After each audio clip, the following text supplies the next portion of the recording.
beseech thee to look with favor upon this Parliament of the Republic of Ghana. Grant that it may perform its high duty as in their sight. Give divine guidance to the President of the Republic, endow members of Parliament and ministers of states with discernment and vision, integrity and courage, that through the labors of government, this land and people may be well and truly served, and their good purposes for the common human life be realized in our midst.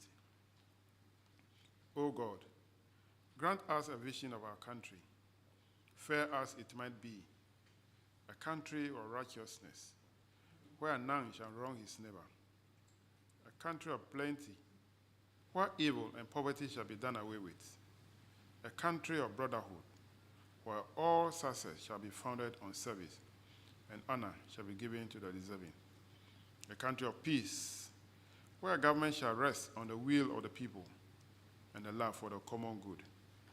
Bless the efforts of those who struggle to make this vision a living reality. Inspire and strengthen our people, that they may give time, thought, and sacrifice to speed the day of the coming beauty of Ghana and Africa. Amen.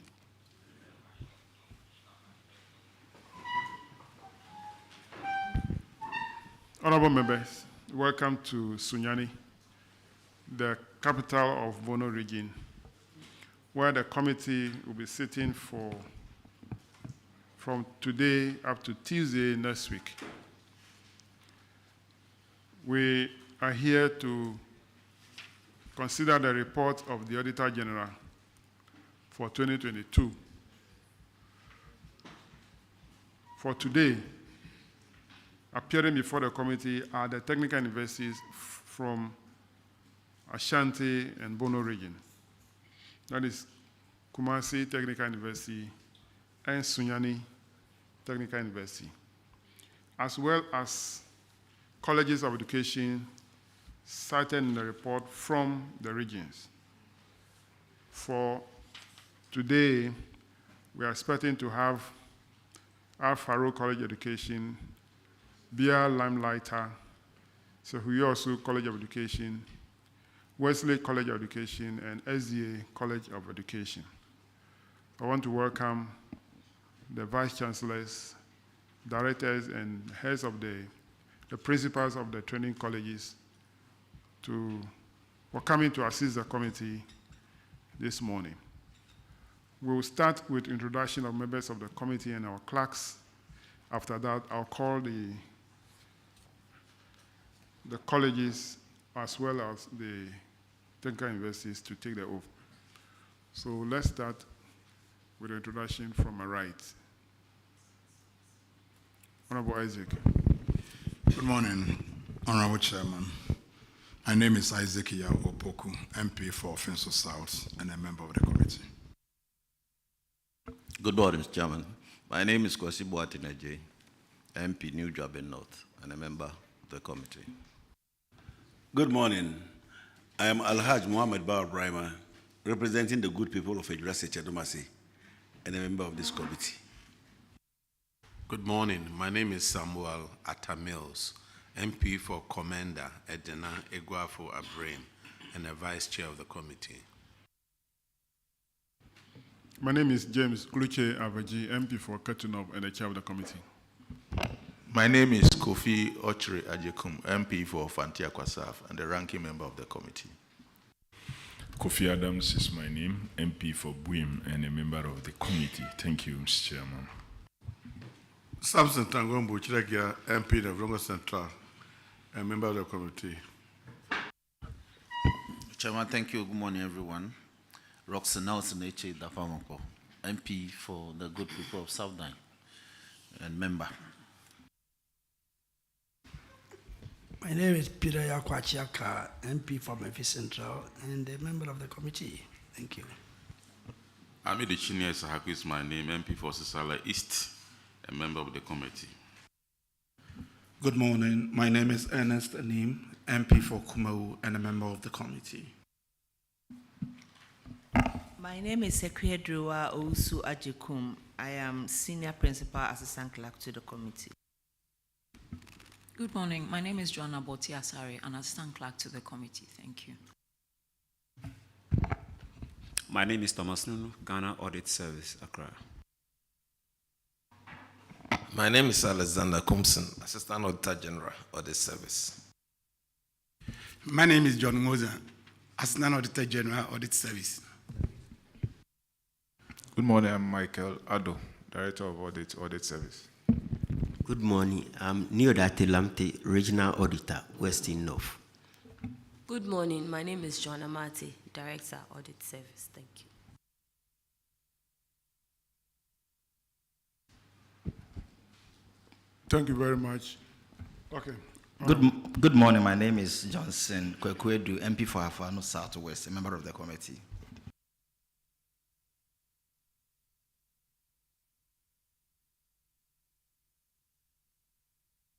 All right, thank you very much.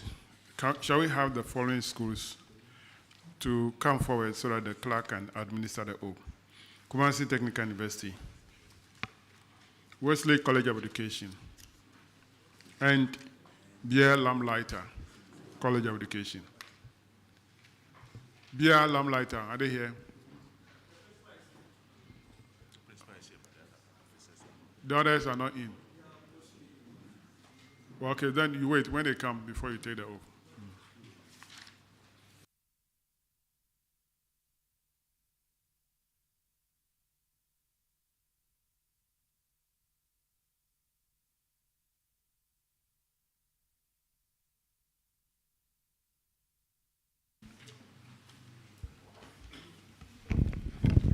Just one. Just one. Okay. Okay. So 10 yours on. 1. Thank you. Can we start? I, Professor Gabriel Jumo, do in the name of the Almighty God swear do in the name of the Almighty God swear that the evidence I shall give before this committee that the evidence I shall give before this committee touching the matter in issue shall be the truth, the whole truth, and nothing but the truth. So help me God. Thank you. Thank you very much. We'll start with Kumasi Technical University.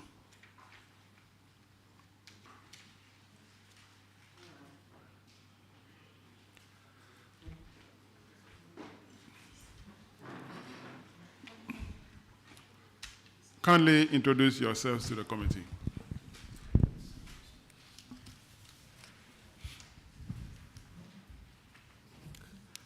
Honorable Chair, I'm Professor Gabriel Jumo, the Vice Chancellor.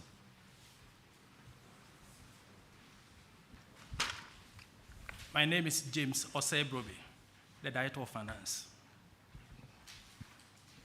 Honorable Chair, I am Ebenezer Kofi-Boachi, the Registrar. Thank you very much for coming. Kindly put off your mics. Thank you. We have a number of issues in the 2022 report of the Auditor General,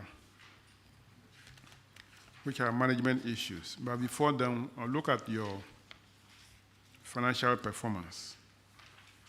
And I realize that you have adopted the International Public Sector Accounting Standard, IPSAS.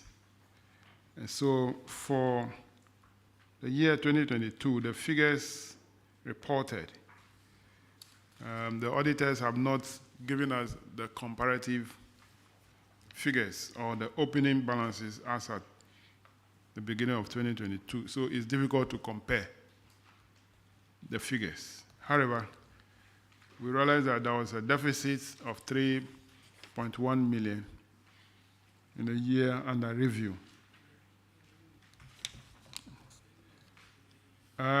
Your internally generated fund is about 33.5 million. What, apart from the school fees, is there any other source that contributed to this fund?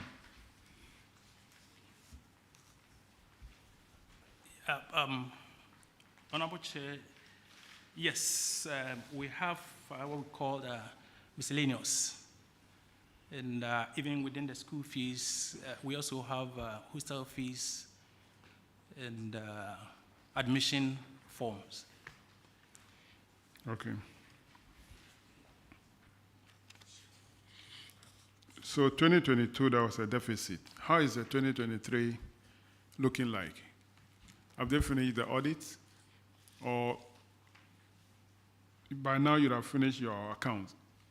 What is the trend in terms of your performance? Is it surplus or still deficit? 2023, Yeah. we have surplus. Okay. But your current ratio position is still not good. 0.3 is too bad. For the balance sheets, the auditors have stated, they restated the figures as at the beginning of the year. So we can do comparison there. Your current non-current asset has dropped by 4.5 million. Is it as a result of disposal of asset or depreciation? As a result of depreciation.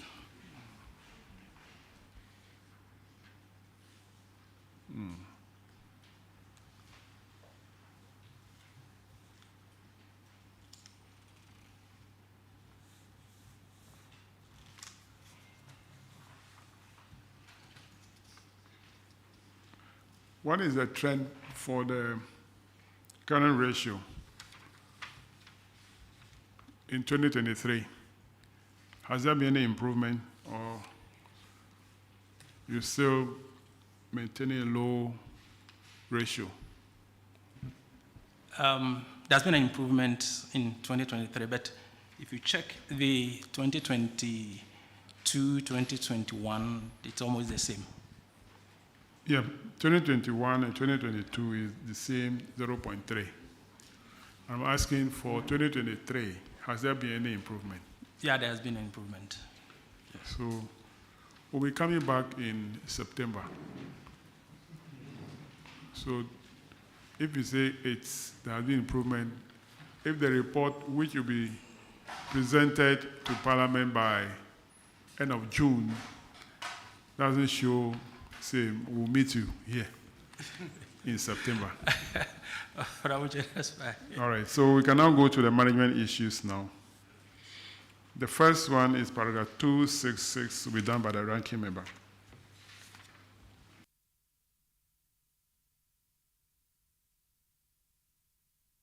Yeah, thank you, Chairman. The auditors noted that there was a directive from government effective 2018 that the production of diaries and calendars by public institutions should be discontinued.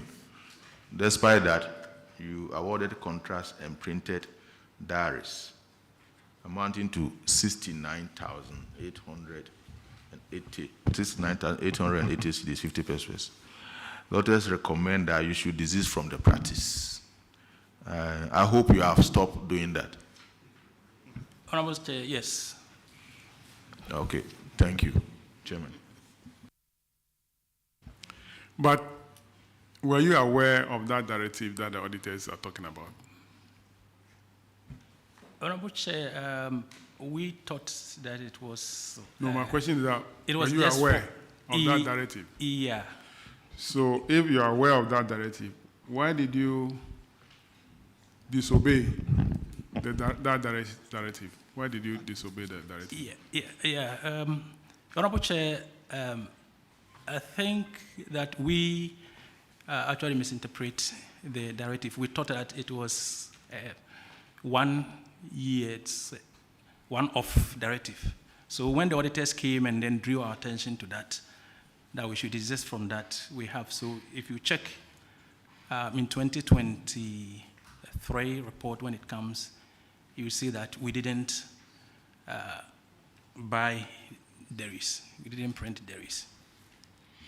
There is a saying which lawyers always quote, that ignorance of the law is no excuse. So if you thought that is your mistake, you must bear the consequences. Don't you think so? Yeah, so, Honorable Chair, we were asked to desist from that, and no, we'll come there. We'll come there. We have done exactly that. We'll come there. But is it not true that if you made a mistake, you need to bear the consequences?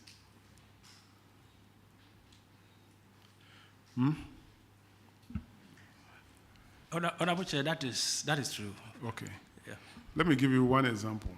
Ghana is going to spend a lot of money to fix the train which had accident yesterday through a mistake of somebody. You see now. So if you made a mistake, you need to bear the consequences. The train was crashed, isn't it? Or I'm lying.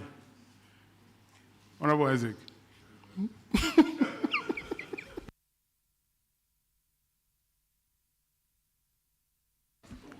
Vice Chancellor, you in your response, you said the calendars and the diaries were advertising strategy. And so now that you have stopped, has it affected your marketing and advertising strategy? Yeah, Honorable Chair, we have stopped the printing of the diaries, but we are also looking at other ways to advertise our programs as well. So there are other strategies that we are adapting. And normally, if you're adapting a strategy and you realize that it is against a certain law or a certain directive, then you'll be prompted to look at other strategies that you also think it can achieve you the same results as the one that you were using. So, as my Director of Finance said, we have stopped, and we are looking at other strategies to advertise our programs as well. So what are the strategies, some of the strategies you have adopted now? At the moment, we are using social media and then outreach programs. By Social media, okay. Social media and outreach programs. Okay, thank you, Chairman. All right. Let's move to the next one, paragraph 271. Honorable Vice Chairman will take it. Thank you very much, Mr. Chairman. But before I go on that, Vice Chancellor, who uses diaries anyway? Honorable Chair, that's why when our attention was due to the fact that we shouldn't continue using the diary, we have stopped. No, you see, it's older people who use diaries.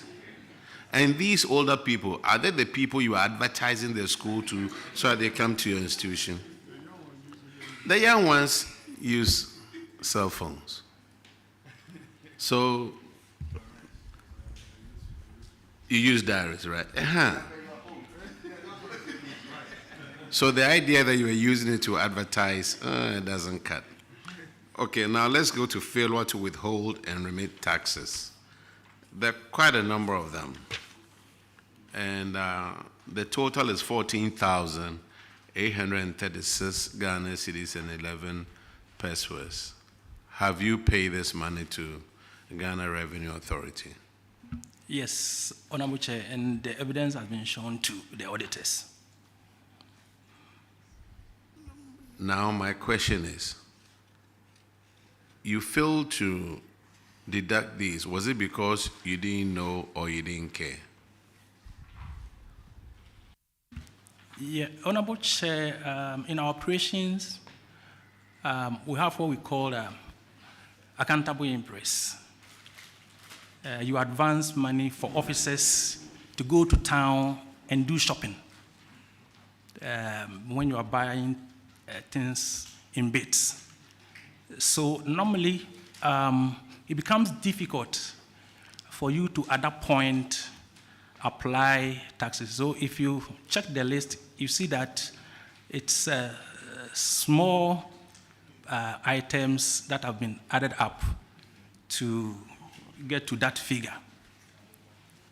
Sir, there is one over here, allowances paid as long service award to staff, 113,000. That's no small change. Yeah, Honorable Chair, the fact is that those monies, that is the award to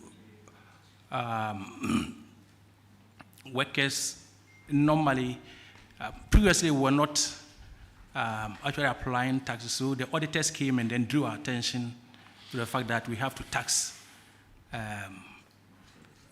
long service awards. You see, what I wonder is if auditors were not around to always draw our attention to issues, I wouldn't know where we would be as a country. Anyway, auditors, could you confirm if this amount has been paid? Mr. Chairman, per the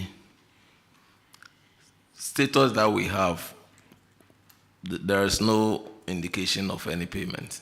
So if they have the payment documents here, they can make them available to us. Thank you. When was this payment made? I think about 2 months ago, and when the auditors came to do the follow-up, they had a look at it. Do you happen to have copies of the payment with you? Honorable Chair, because the auditors came to inspect the receipt, we didn't bring it here, but we have it. I can even ask them to WhatsApp it to me now.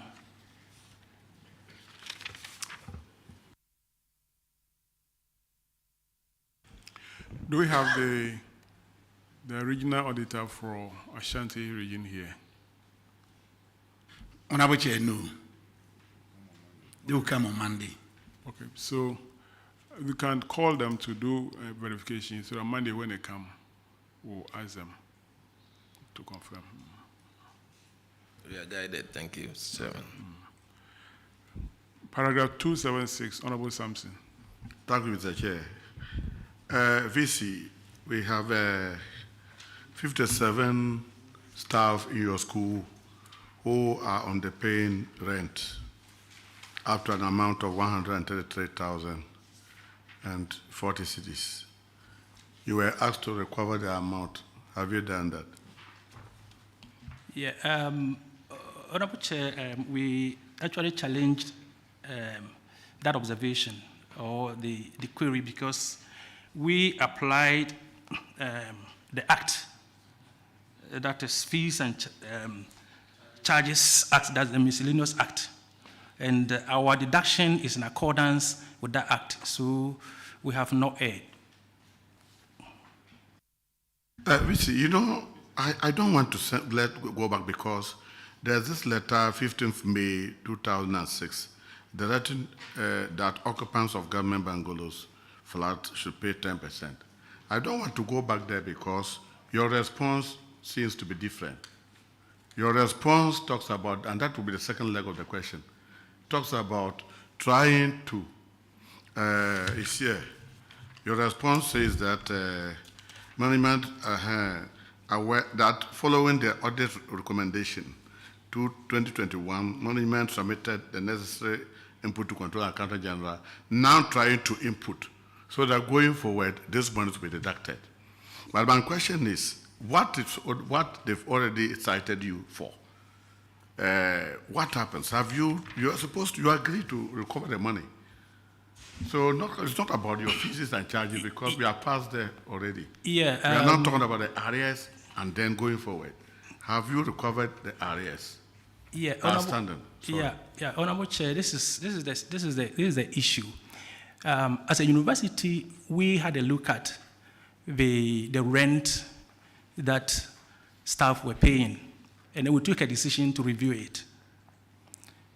But our attention was drawn to the fact that we have Act, and if you go into the Act, these rents are in the Act specific to Kumasi Technical University. that these are the figures that we have to charge. So the staff started agitating. And so we had to withdraw it. And when our attention was drawn to the act, we had to do the needful. As we speak, we have written to NCT, to GTEC, sorry, to forward it to Parliament for review. Till that is done, we cannot review the rate. Thank you. So, Chairman, I think you have to come in here because the two issues are not resolved. So probably the Act and the Ministerial Directive, which one is super? We are in your hands. Have you made that known to the auditors about the fees that are charged or prescribed by the Act? Yeah, we have, and I thought that they have it here because the draft that was given to us after the follow-up was that no action is needed. Auditors, the rent that they charge, according to them, is in consonant with the amount prescribed by the Act. Have you seen the Act and then are the figures in the Act agree with what they charge? Mr. Chairman, if you look at even their response to the issue when it came out, they didn't make any reference to any act. In fact, this is the first time that we are hearing about an act issue that they are making reference to. And I want to also mention that it cuts across all the technical universities. The ones that we had at the WA University, they also had similar issue. I think even Tamale, they also had a similar issue. And they were all supposed to comply with the 10% issue. So this issue of a new act that he's talking about, Mr. Chairman, has no place in our records. The issue of we saying that they don't need to do any other thing. What we said was that there's no evidence of action taken by them in connection with the recommendation that we made. Thank you, Mr. Chairman. What I want to establish is, do we have the Fees and Charges Act that prescribe the rent that to be charged by the technical universities? We want to establish that first. And Lawyer Roxanne. Chairman, indeed, we just reviewed the existing Fees and Charges Miscellaneous Act. The last one, which I believe would have been in existence in respect of this audit, will be the 2018 one. It took 5 years. So the new one was recently reviewed and passed. That's the 2023 Fees and Charges Act. Now, in that law, it was specified for the statutory institutions to charge rent pegged at a certain percentage. I'm not able to pick the figure, the percentage for the schools, but I recall that when we were engaged at the subsidiary legislation committee, I recall that this matter, and a certain percentage was given to them to charge as rent for officials who occupy official bungalows. So that I can confirm. Now, I'm asking this because the Fees and Charges Act supersede any directive given by a minister or an official of government. We have been working with the 10% directive all this while. So if we're able to establish that we have this act that prescribes how much should be charged, then we'll no more refer to the 10%, but rather refer to the specific figures mentioned in the act. So what we are going to do is to look for that act, to confirm that the charges that, the rent that they have charged is in consonant with the provisions of that act, and that will settle the matter. So auditors will have to do that job. Mr. Chairman, we'll go back and have a look at it. Thank you. Yes, Director of Finance. Yeah, Honorable Chair, if I may, I'm a bit surprised because the auditors came to do work, and they gave us a copy that is supposed to be given to the auditors. It seems they don't have the latest development. And I have the draft here, what the auditors wrote on this particular issue. So I'm very surprised that they don't have it. It looks as if they are looking at the work that was done initially. Yeah, you know that these are not the people who came to do the audits. It's the officers in the region that did the audit. So if they have not updated their bosses from Accra, they will not have. So what they have is what they are dealing with. That is why I'm giving them the opportunity. In the first instance, I said they should call them to go and verify, and then give the update when they come on Monday. So this will also be one of that, so that will confirm. On that note, we'll move to the next one. Paragraph 283, Honorable Anim. Thank you, Mr. Chairman. Mr. Chairman, this infraction is also related to rent, but this time it was the technical university's failure to collect rent for 10 of its staff members. And the total amount amounted to 38,365 Ghana cedis. I want to find out how much of this amount has been recovered to date. Honorable Chair, so the same argument. The auditors used the 10% rate to calculate and got this figure, 38,365.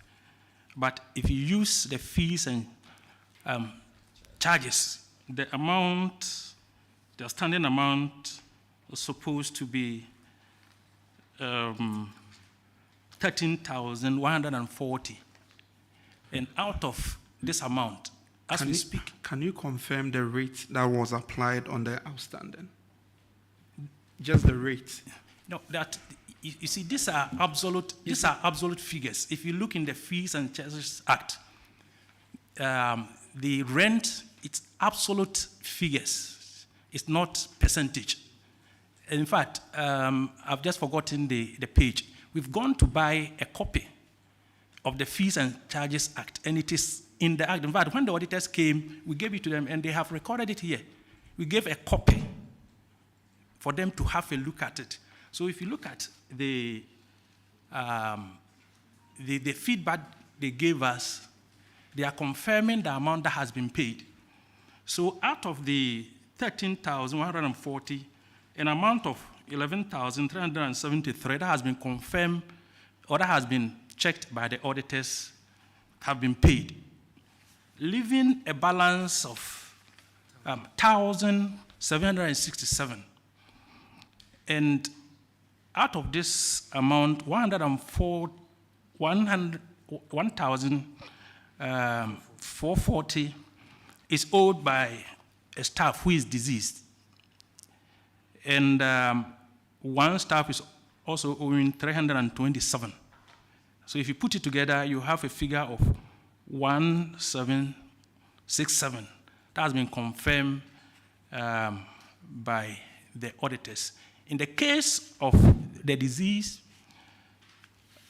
Honorable Chair, we are yet to pay his entitlement to the bereaved family, and we intend to recover the amount from it. Thank you. Auditors, can you please confirm an amount of 11,000 has been received so far by the university. Mr. Chairman, the university has been able to recover 11,373 Ghana cedis. Thank you.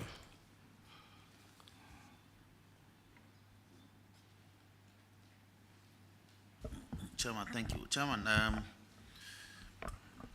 the question my brother asked is very, very important. You are disputing what the auditors found and flagged. So he's asking you what you considered regular as being the requirement of the law. Which figure did you apply to do the computation? That's all he wants to know. You are disputing what the auditor stated. Now, what figures did you use as being regular, which we apply in respect of this stuff, to get to the 13? Yes, that's what he wants to know. Yeah, Honorable Chair, respectively, we have different bungalows, and every bungalow has a rate applied to it. Yes, we understand all that. But he wants to know that in respect of, say, bungalow A, we applied X amount, or we levied X amount as being liable. That's all that he wants to know. Yeah, Honorable Chair, in fact, I can't remember it off head, but it is in the Act. In fact, the figures are specific to institutions. And you see, I don't want you to belabor it and quoting the law, but with the document you have, if you can specify the figures for him, I think that's the understanding. We don't have it here. So how did you get the 11,350? Yeah, because we have the. You have the total. You don't have the breakdown. We have the individuals. If you even look into the audit query, you see the names of the individuals and the amount they're supposed to pay. But if you check, they are talking about what we are charging now and what is supposed to be charged. Yeah, that is it. So they compared and then extract the difference and said we should recover the difference. Yes. So the question is, what we have charged. How much are these? I think it's in the. Let me have a look at it. Where is this?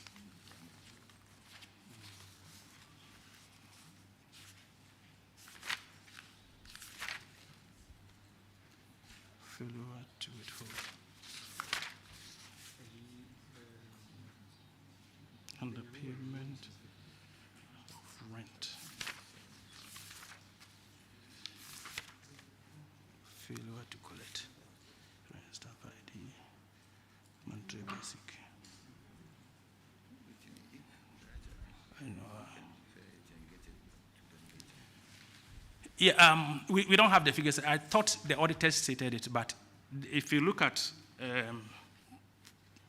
paragraph, I think 385. 284. 28. Okay. Yeah, you can see a table there. And then the auditors took the monthly basic, then they apply the 10% on. They did the annual, and then they apply the 10% on the basic. Yeah, but I thought that they looked at what we are charging, but we don't have it. But if you check, I think the management response.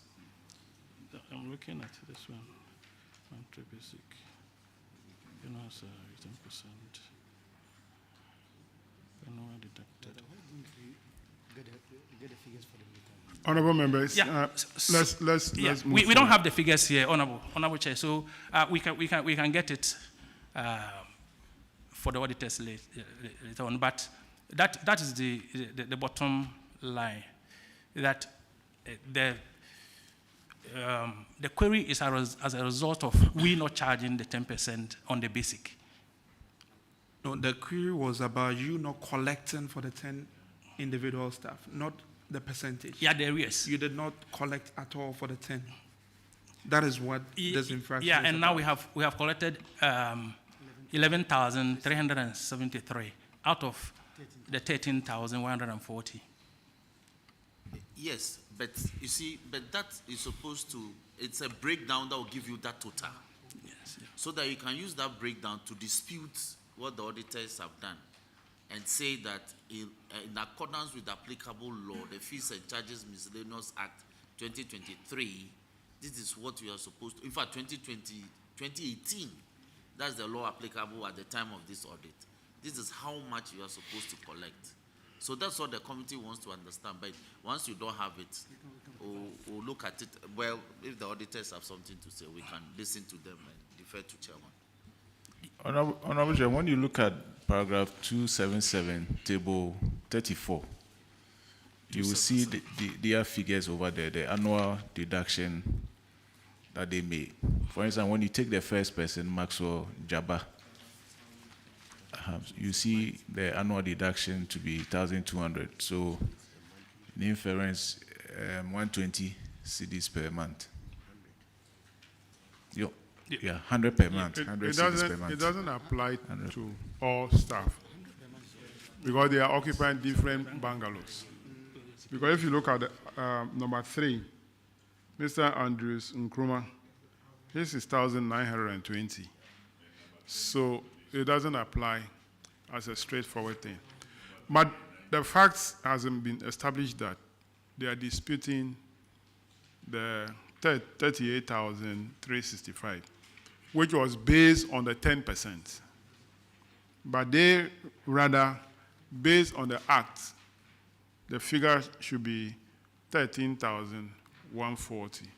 Again, if we're able to establish, based on the act, we'll either confirm the figure of 13,140 or a different figure. Then based on that, we can then know that how much, the money they have collected, how much is the balance left. So that's an additional work for the team, the audit team to do.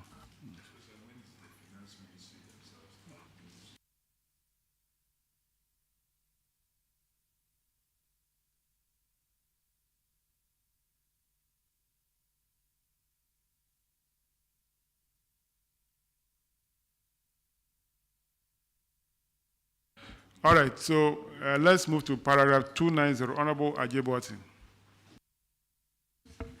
Thank you, Mr. Chairman.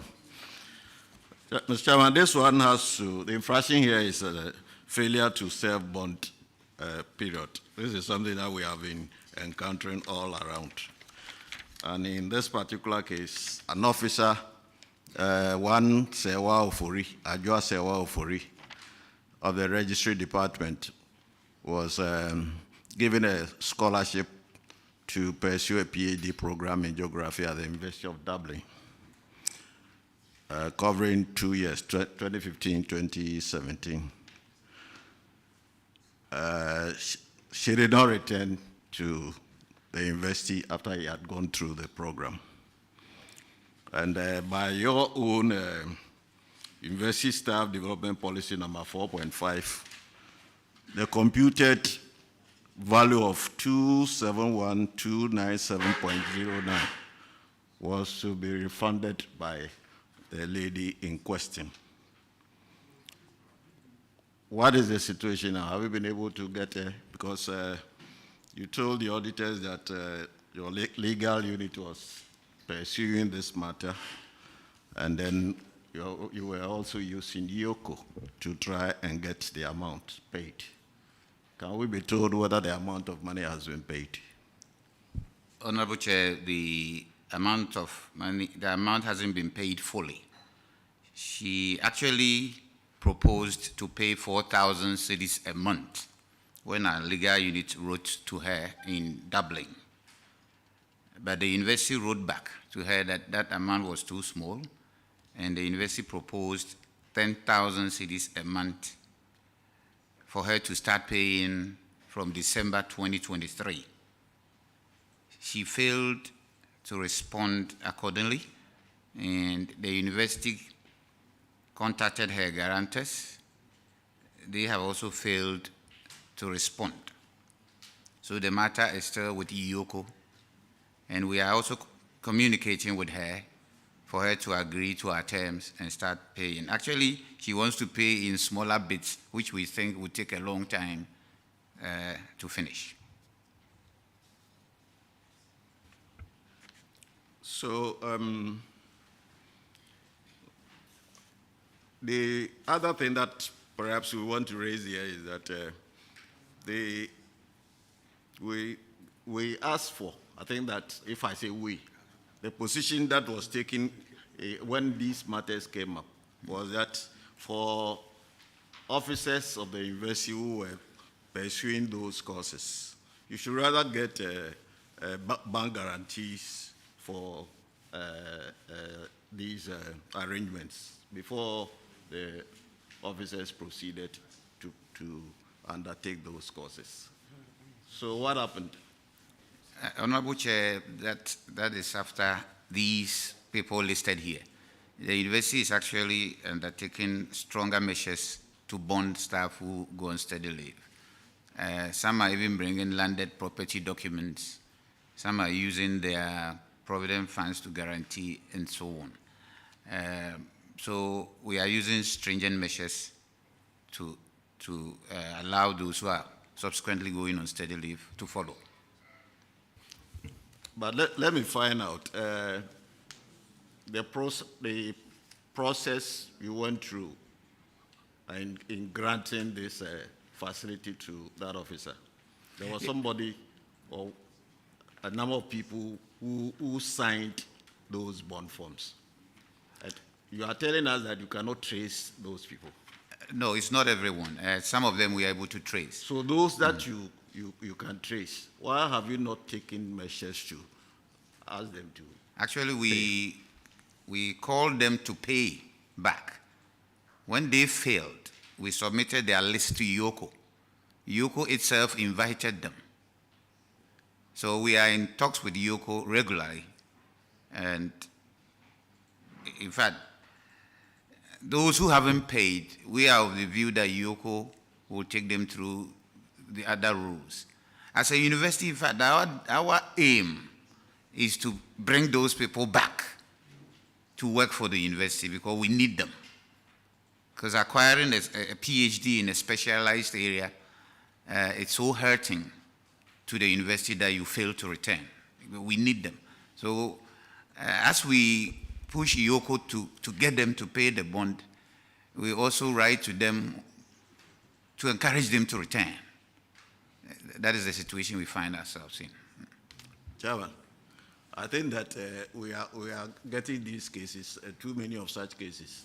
It's like when we have these cases, management comes in and tells us that, oh, the matter has been referred to YOCO. And so that's about it. But I think that they have some responsibility that they have to fulfill. And they must tell us something different from this YOCO. And it goes against YOCO, and that's about the end of it.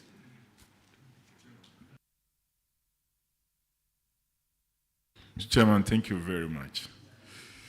Mr. Registrar, I'm wondering whether we should not ask you more questions like I'm doing. A scholarship is awarded for September 2015 to August 2017, which effectively commenced in February 2016. But by 2018, this person has not returned, meaning the scholarship period, the period for the study had ended, and the person did not return, but was paid 2018. 2019 and 2020 up till October. Why was the university not so responsible to someone whose tenure of study had long ended and had not returned, and you continued to pay for more than the period of study? Because the period of study was supposed to be 2 years, and you paid almost 3 years after the period of study to this person who hasn't returned to your university. Didn't you think that you contributed to this problem? Honorable Chair, this specific staff returned to work in the university, but she didn't complete the bond period. She returned and worked to a point and asked for leave to go on holidays in Dublin. And then she went to Dublin and wrote that she was not coming back. So the bond was not completed. That is her situation. That is how come you see some salary payments to her after her study leave. Mr. Chairman, I think then this issue needs some further probing.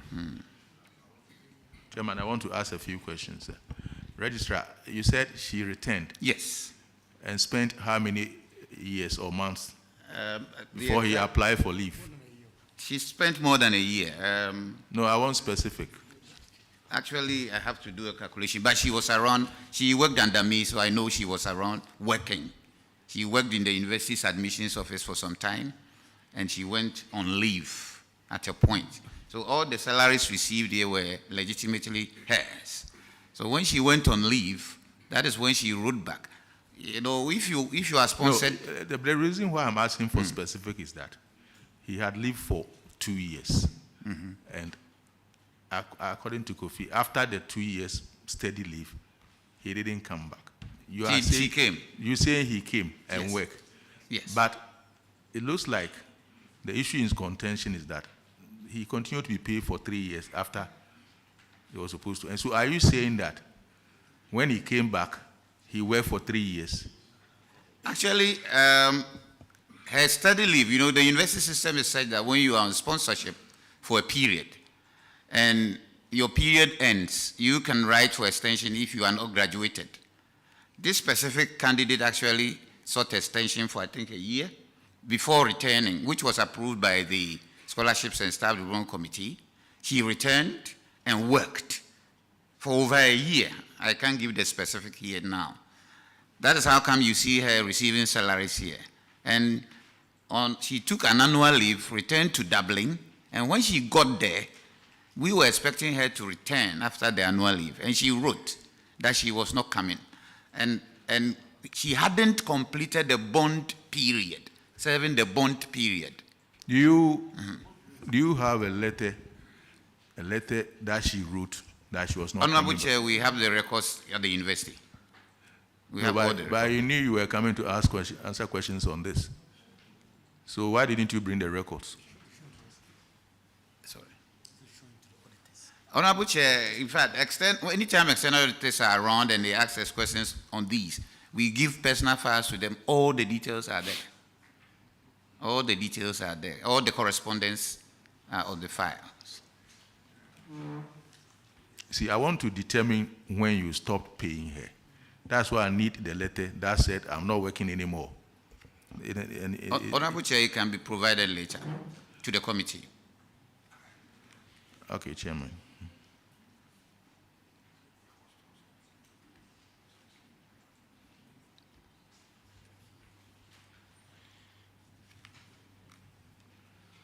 What is the period that the bond covered? The period she need to serve after the graduation? Is it 5 years, 2 years, 1 year? Yeah, Honorable Chair, this specific candidate was supposed to serve 3 years bond. 3 years bond. So the question the ranking member is asking is very relevant. When did she return? How many years or period she served out of the 3 years before she left? We need to know that. Yeah, Honorable Chair, all these can be provided. Probably that will even help to know the extent of the amount she should refund. Do you understand the point?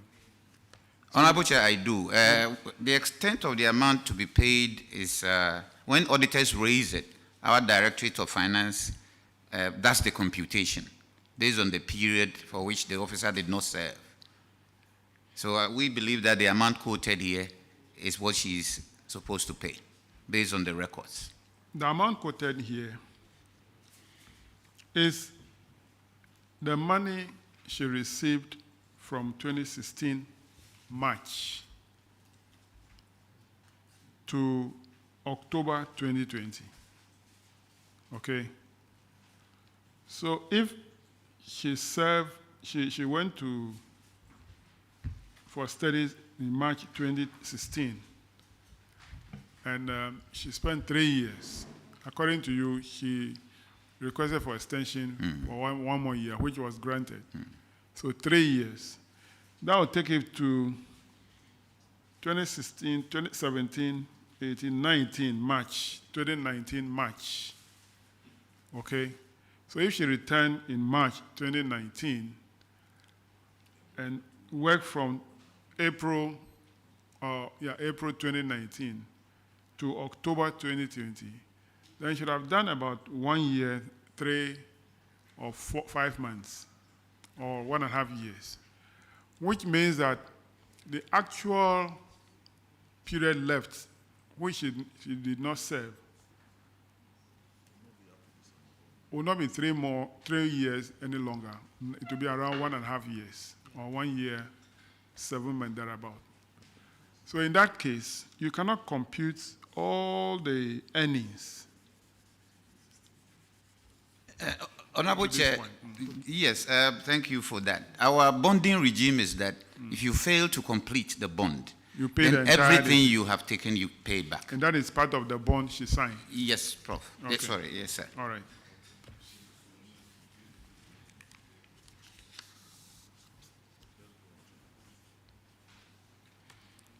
So, per the agreement you have, it means that she should be paying for a period of 5 to 6 years. Yes, Honorable Chair, the period she was sponsored on study leave, and then the period... No, the period it would take her to finish paying this amount. Based on the 4,000... She proposed. She proposed. That will be over 5.5 years. About 5.5 years. Yes, sir. Has she started? Honorable Chair, yes. She paid smaller amounts. Up to date, she had paid 21,000. So she's not honoring the 4,000 she herself proposed? Yes, sir. When was the last payment? Honorable Chair, I can't give the exact, but I think the Finance Directorate has the receipts which can be shown, yes. We should know the last time she paid. Yeah, Honorable Chair, when we're preparing to come, then I got a message that he's paid 2,000. 2,000. In fact, the check just came in. So if you look at the documents that we've brought here, what we have recorded, that's receive and issue receipt, 16,200 Ghana cedis. Is she now in Ghana or she's still in Durban? She's still in Dublin. She's in Dublin. Dublin? Yes, sir. We hear she got a teaching appointment there after her PhD, after returning to Dublin. So now she decides how much to pay. You don't have any control. Honorable Chair, that is why we fall on IOCO to assist, such that either they come down for us to do a payment plan, proper payment plan, or if IOCO or the higher security authorities can find a way of bringing them home or getting the money to us.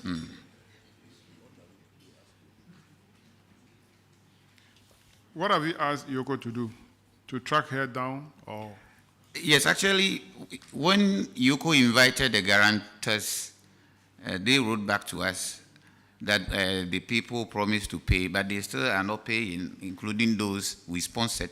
So if IOCO can even fall on the Interpol to bring them, Honorable Chair would be very happy. We want them to come home and serve Ghana. All right, well, Clerk, take note. We have to make a recommendation for IOCO to speed up work and then to get the woman.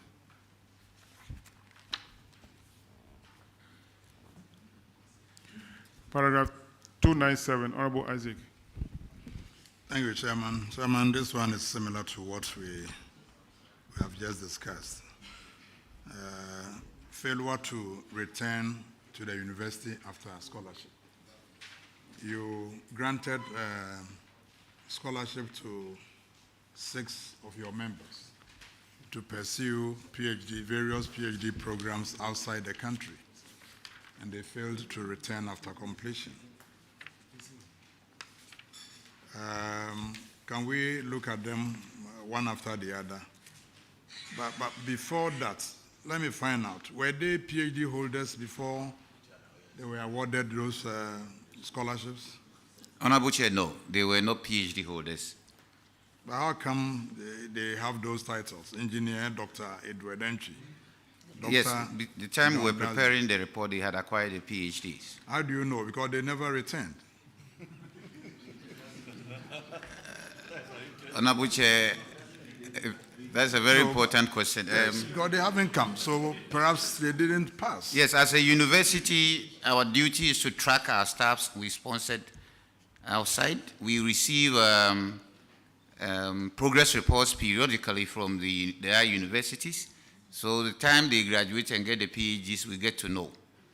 Because we actually poke our nose into others who are not even from our universities pursuing further studies to be able to poach good ones for our university. So we got to know it when they graduated. But sorry?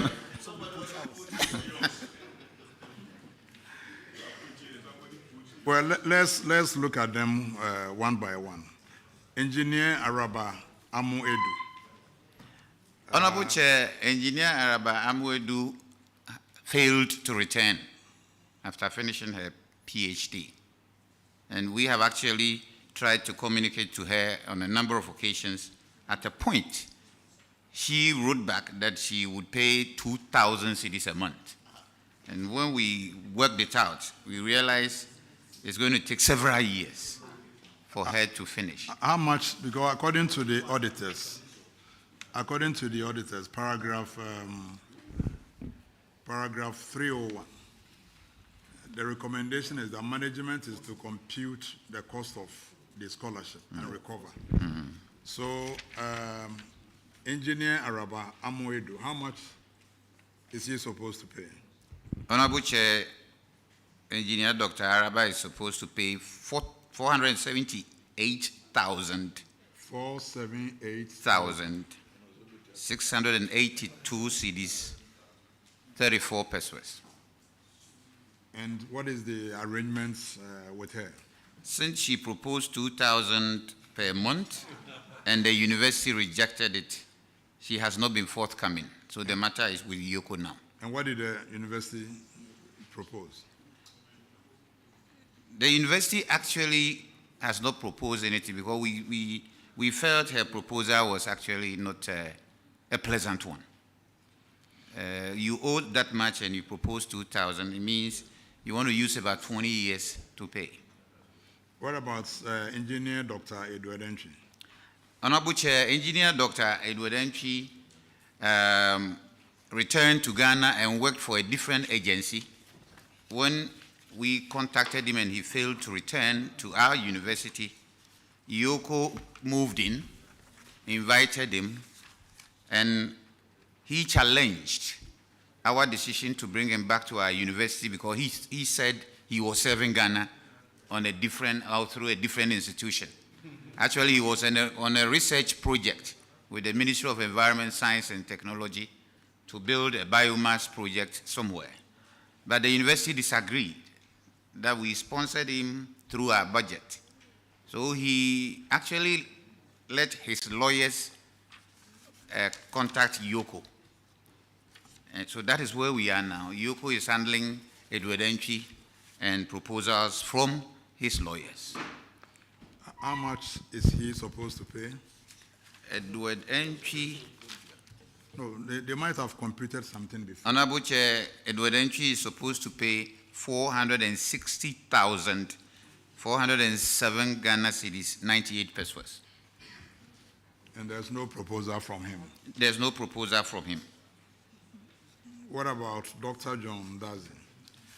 Honorable Chair, Dr. John Dazi returned from study leave, worked for a time, and then at a point he was not coming to work in the university and wrote that he was ill. He had contracted COVID-19.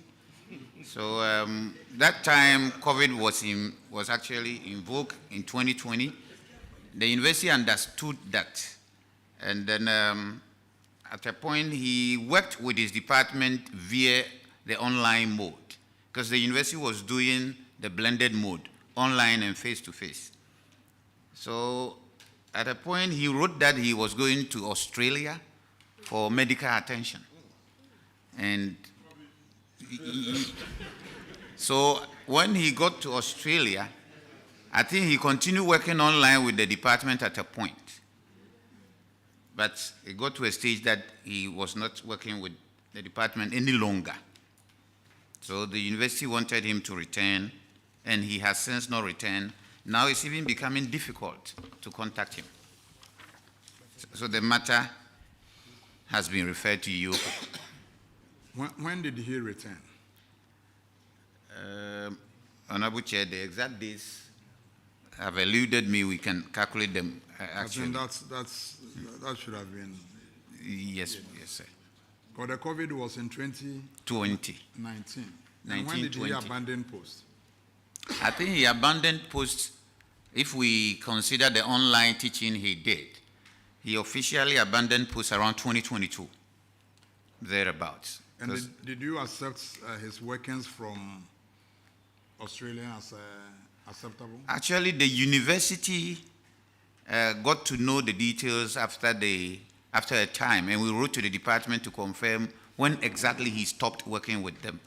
Because even preparation of curricula and other documents, various staff contribute, either online or face-to-face, and the department claimed he contributed in doing similar works for them. And per your computation, how much is he supposed to pay? Per computation, Honorable Chair, John Dazi is supposed to pay 421,978 Ghana cedis, 69 pesos. Bernard Ejay Frimpong.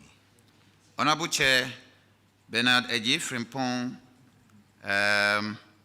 also was not forthcoming. And what do you mean by that? What I mean was that you write to him, he wouldn't respond.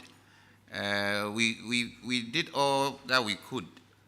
So when the matter was referred to Yoko, at a point he had come to Ghana and was returning, and Yoko grabbed him at the airport. He was returning to where, Hungary? I think Hungary, yes. And Yoko got him at the airport, and then I think his family paid something. Yoko wrote to us that he had paid some 200,000 plus, and also promised also promised that we should use a portion of his provident fund to top up.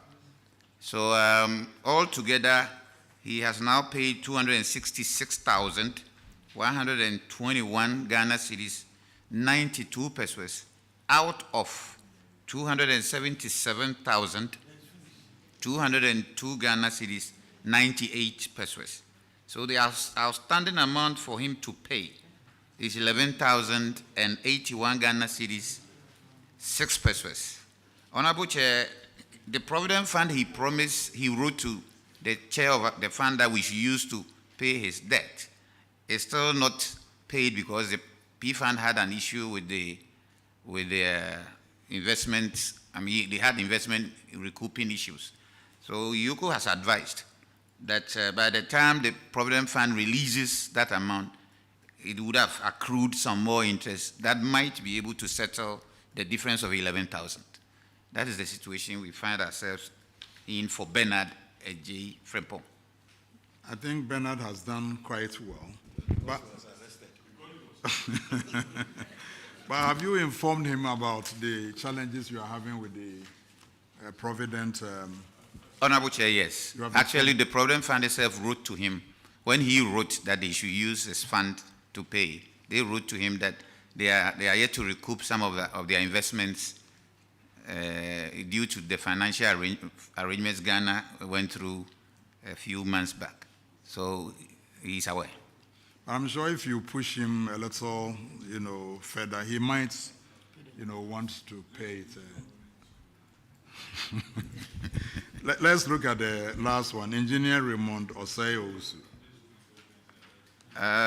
Honorable Chair, Engineer Raymond Osei-Owusu, his PhD was like the modular type. He would come and work go come and work.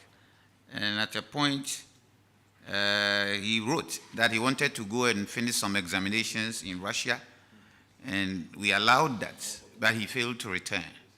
Actually, when he was going, we gave him bonding documents to complete, because that kind of PhD, you go and come, has a different bonding regime, because you teach during vacations, you go and come. So when he was taking leave to go and write exams for a period, we asked him to complete the bond. He didn't. And then when he got there, he wrote for extension to finish his PhD and returned. We agreed because we wanted him to finish and come and work. And after finishing, we are not even sure whether he has finished because he has blocked his contact completely. So now, whether he's in Russia or not, we are struggling to get him. So the matter is with Iyoko. He has not been affected with the Russia-Ukraine war, I hope. We are not too sure. Actually, he owes the university or the Ghana government 98,459 Ghana cedis, 60 pesos. That is what he owes. That is what he owes. Can you mention the figure again? 98,459 Ghana cedis, 60 pesos. Okay. So if you put all the figures together, all the figures which are outstanding, what is the total amount, if you have been able to? From my records here, Honorable Chair, 2,427,982 Ghana cedis, 52 pesos. That's a lot of money. Auditors, are you able to confirm these figures that indeed Bernard Bafo Chum has indeed paid 266,121.92 Ghana pesos?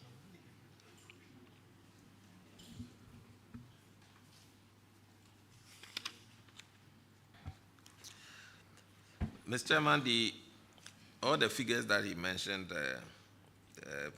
were made available to us, with the exception of the one that has been paid by Bernard J. Frimpong. So we'll liaise with them to get the full amount. Thank you. Do you have evidence of that payment with you here? Honorable Chair, yes. Iyoko wrote to us after arresting him and the amount he paid into a specialized account given to him by Iyoko. Can they make them available when the chairman... Honorable Chair, thank you. But Chairman, I want to find out, the previous infraction, you indicated that you are using stronger measures now, to the extent that some even provide documents of their lands and houses, if I heard you right. Is this something that you have documented? Because I find it to be a little bizarre. It's quite difficult to apply that tool, because if a staff, the university wants to pursue a PhD in a specialized area and return to help Ghana, doesn't have a valuable property as a guarantee, do you deny the staff that opportunity, or Ghana the opportunity of the staff going to acquire skills that the country needs? It's quite complex for the university You now. deny if you don't have any belief that the person will return. There is no guarantee that the person Yes, will sir. return. Yes, sir. So it's actually, my VC is here because of some of these things. We have actually denied some people from going because they don't have properties to guarantee. And in view of the global happenings these days, when every young man wants to leave Africa, it's becoming a problem to sponsor young people outside to pursue a PhD. So we are still thinking through other means of getting guarantees for such sponsorships. Well, Chairman, thank you very much. Yes, okay. Honorable Kofi. Chairman, thank you very much. Sir, you talked about having some system in place where you know the status of lecturers you sponsor, including even others sponsored by other universities. You mentioned Engineer Raymond Osewusu has blocked you from reaching him. Have you used any other means to find out his situation now? And at what point did you lose contact with him? Like Chairman asked, maybe he's found himself in these challenges of Russia and Ukraine, which has also affected us here as one of the reasons. Have you used any other means to try and locate him? Thank you, sir. A very important question. Actually, because the staff belong to departments and they have colleague lecturers, sometimes they fail to link up with the university, yet they link with their colleagues. So we find means of getting information about them from their colleagues. Some of them, whether advertent or inadvertent, post things about themselves on social media. Even graduation ceremonies, they wouldn't contact the university that they had finished PhD, but when they graduate, they post themselves in their academic gowns, or post to friends, and we get to know. Raymond, he was responding 1 or 2 times to us, but when the war began, since the war began, it's becoming difficult to get him.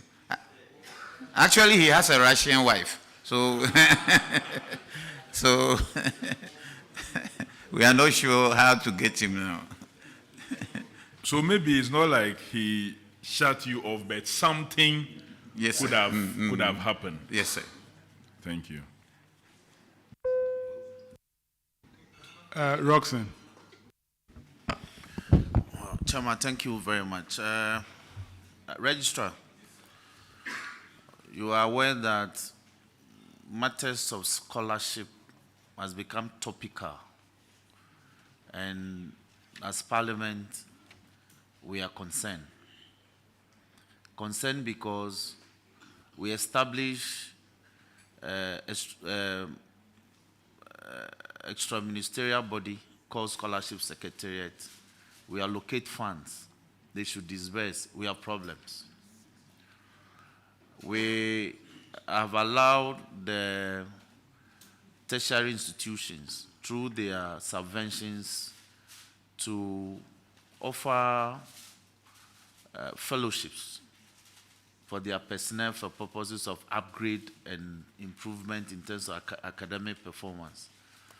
For the past 10 years, we are having problems of people living up to the undertaking that sponsor me, I'll go and upgrade my skills and I'll return to serve the university. People are not living up to that. And presently, it's becoming replete in the report. So, Parliament, what should we do? Should we stop you from sponsoring? Honorable Chair, Honorable, thank you very much. No, I'm not done. Oh, sorry. You see, in considering the report, we are supposed to come up with policy reforms and legislative reforms if the existing status quo is being abused.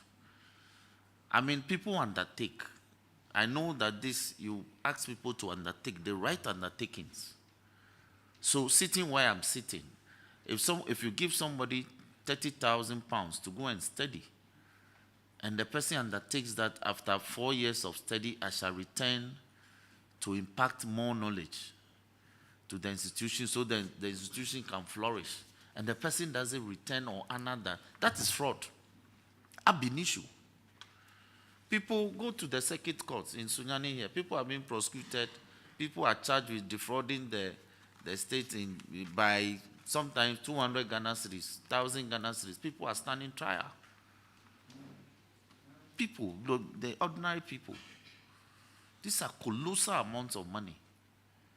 Some of the reports, even they return and they call your bluff. They go to your sister institution. That is complete fraud. And we are encouraging it. And it's as if because they are our colleagues or junior colleagues, so we are not taking action. Last year we were here, it was replete.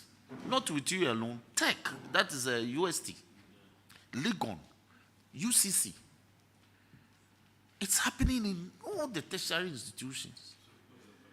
So the question is,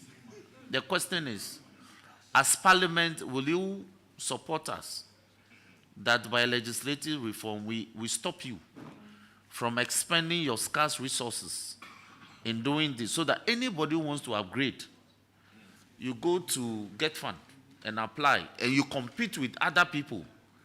If you qualify, you go. You come back, you decide to return to your institution, or you choose some other institution to go to. Because you don't have to use in excess of 2-something million, and you don't have returns for value. It's now become like a debt, common debt, liquidated claim you are chasing people for. When the import, the rationale was to go and upgrade your skills and come and impart knowledge, improve our research. I am worried. I am extremely worried about these things as a member of this committee.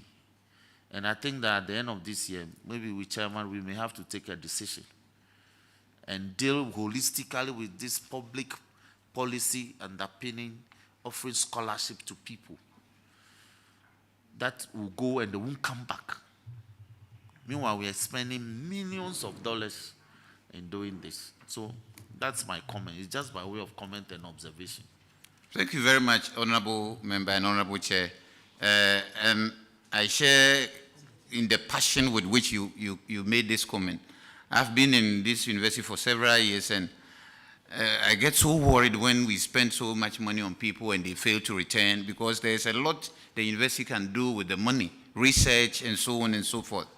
My Vice Chancellor here has actually instituted a measure, and I think honorable members hearing it would help. He is saying, if you want to pursue a PhD outside Ghana, you go on your own. If you are back, fine. If you are pursuing it locally, then the university may consider supporting you, because it's a condition that to teach in a university, one must have a PhD. And he has started implementing that. I wish Parliament, honorable members, would pass a certain special rule, as you suggested, that if you want to pursue a PhD outside Ghana, go somewhere for your funding. When you are ready, you come. Because many of the programs we are sponsoring people to pursue outside the country can be done here. Even though we don't have the full complement of professors to supplement them, we can co-opt professors from outside to do online supervision or periodic visit to Ghana to supervise our young academics who want to pursue PhD in special areas, rather than spending huge sums of money on them where students are sleeping in rickety hostels. Thank you.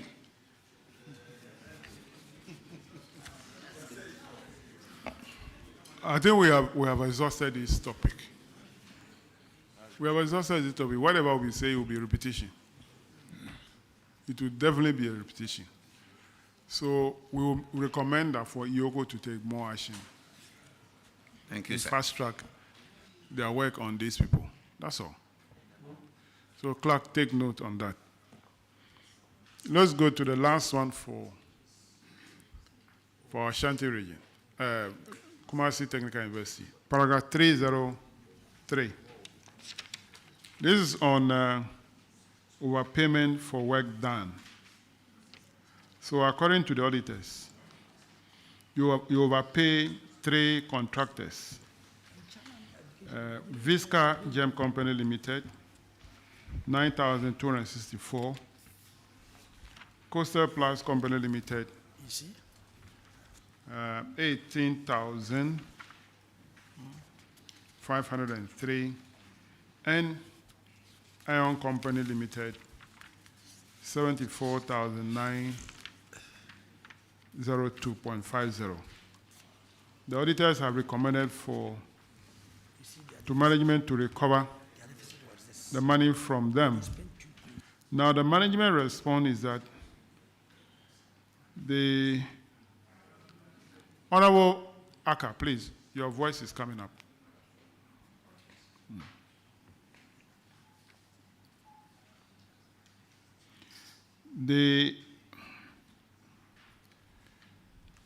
For Visca Gem Company Limited, management is saying that the recommendation will be implemented when the investee is releasing retention amount held to the company. For Coastal Plus Company Limited, the investee says that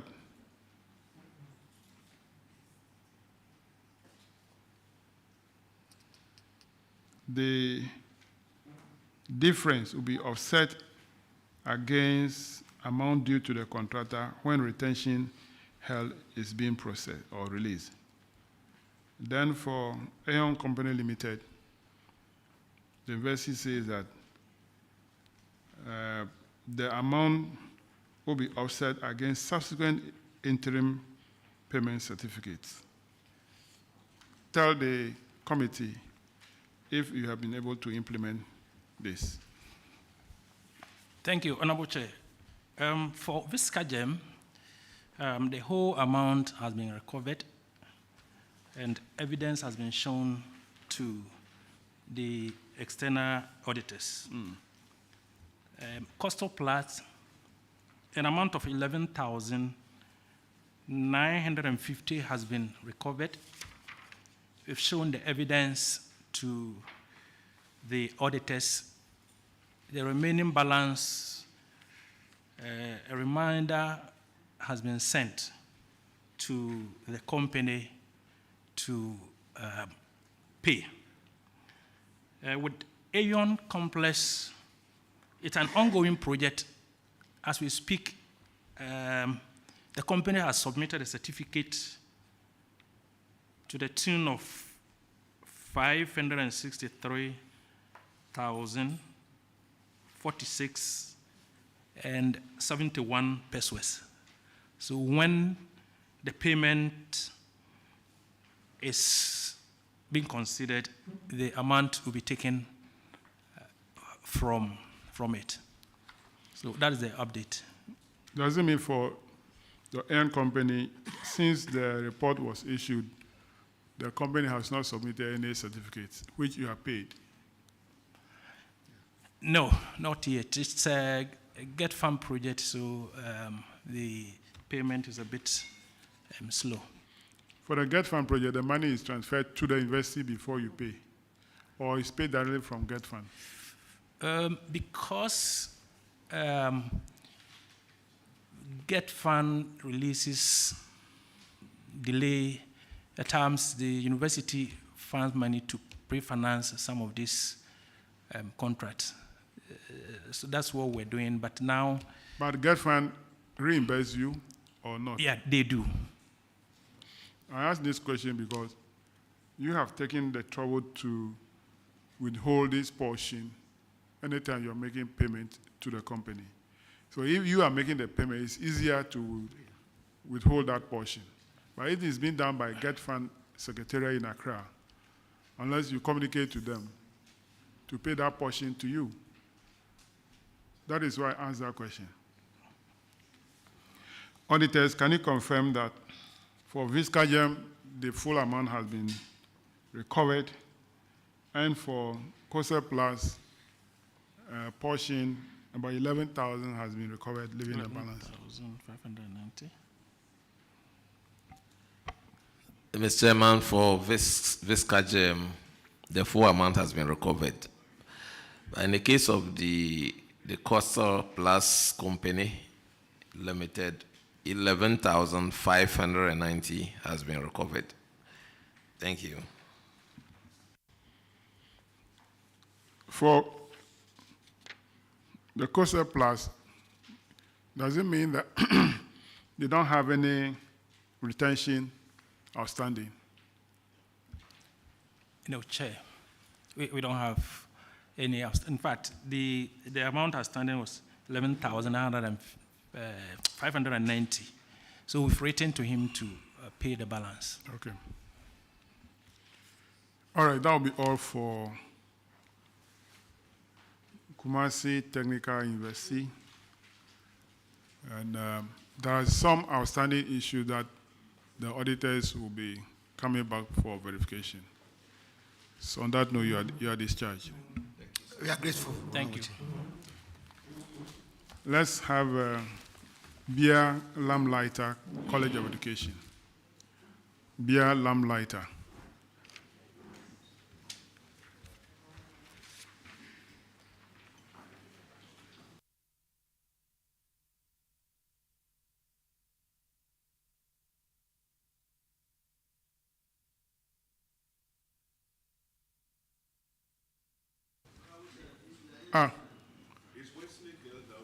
Okay, okay, let's have Wesley College first. Wesley College.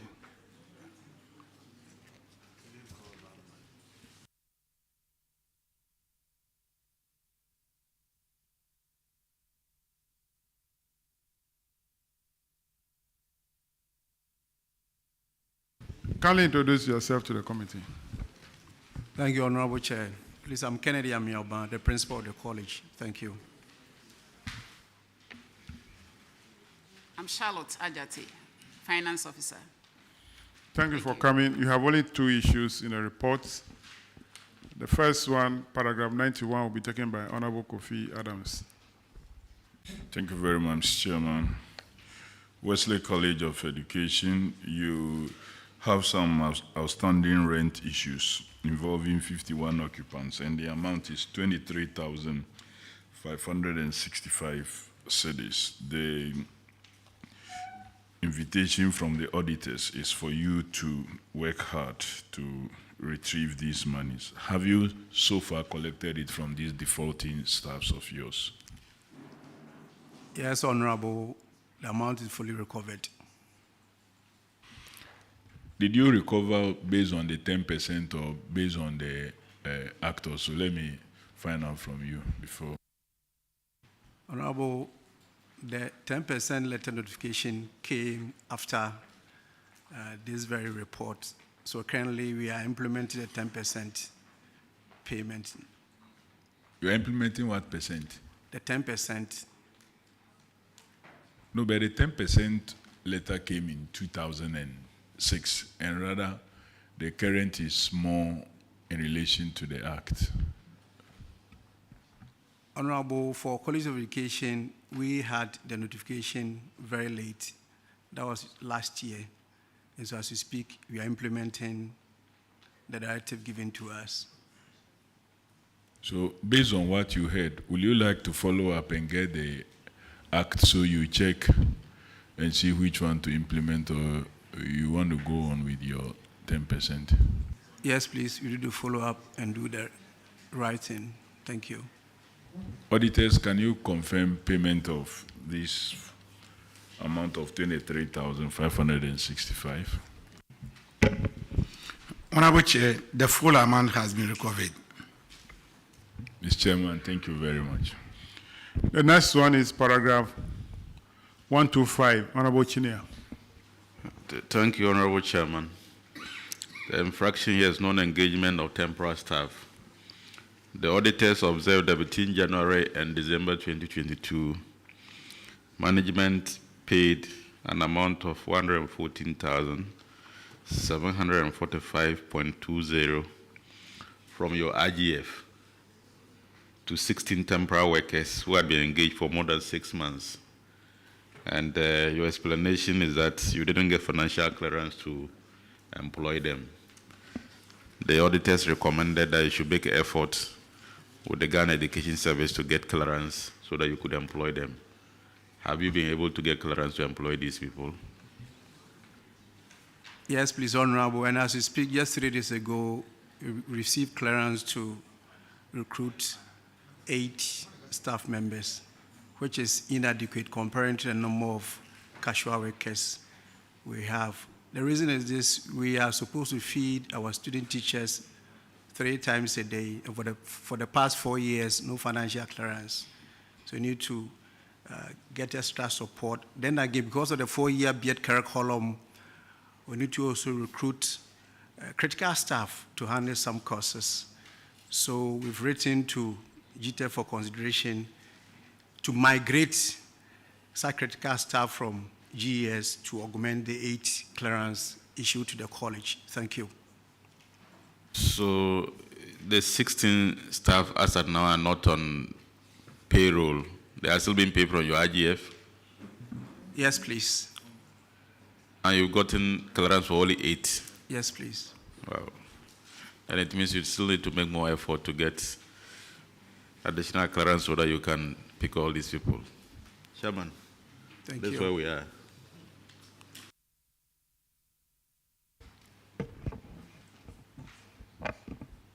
So you'll be cited again. Next time is more than 6 months. The auditors, I'm sure your officers are there going to cite them again for flouting the law.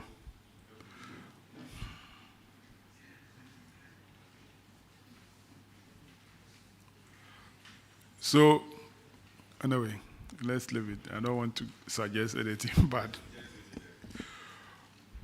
That'll be all for you. You are discharged. Thank you, Honorable Chair.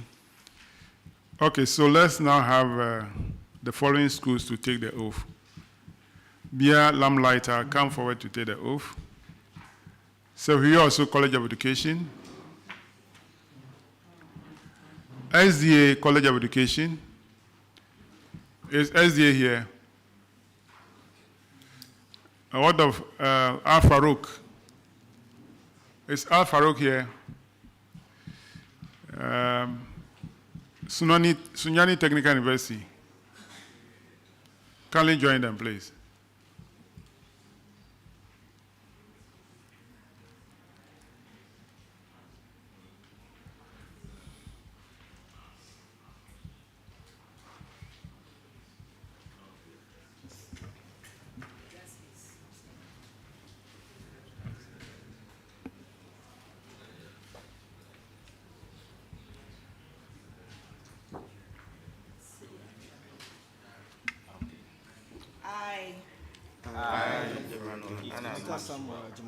Do in the name of the Almighty God swear. Do in the name of the Almighty God swear. That the evidence I shall give before this committee. That the evidence I shall give before this committee. Touching the matter in issue. Touching the matter in issue. Shall be the truth. Shall be the truth. The whole truth. The whole truth. And nothing but the truth. And nothing but the truth. So help me God. So help me God. Thank you very much. Kindly take your seat. Bia Lamlighter should remain.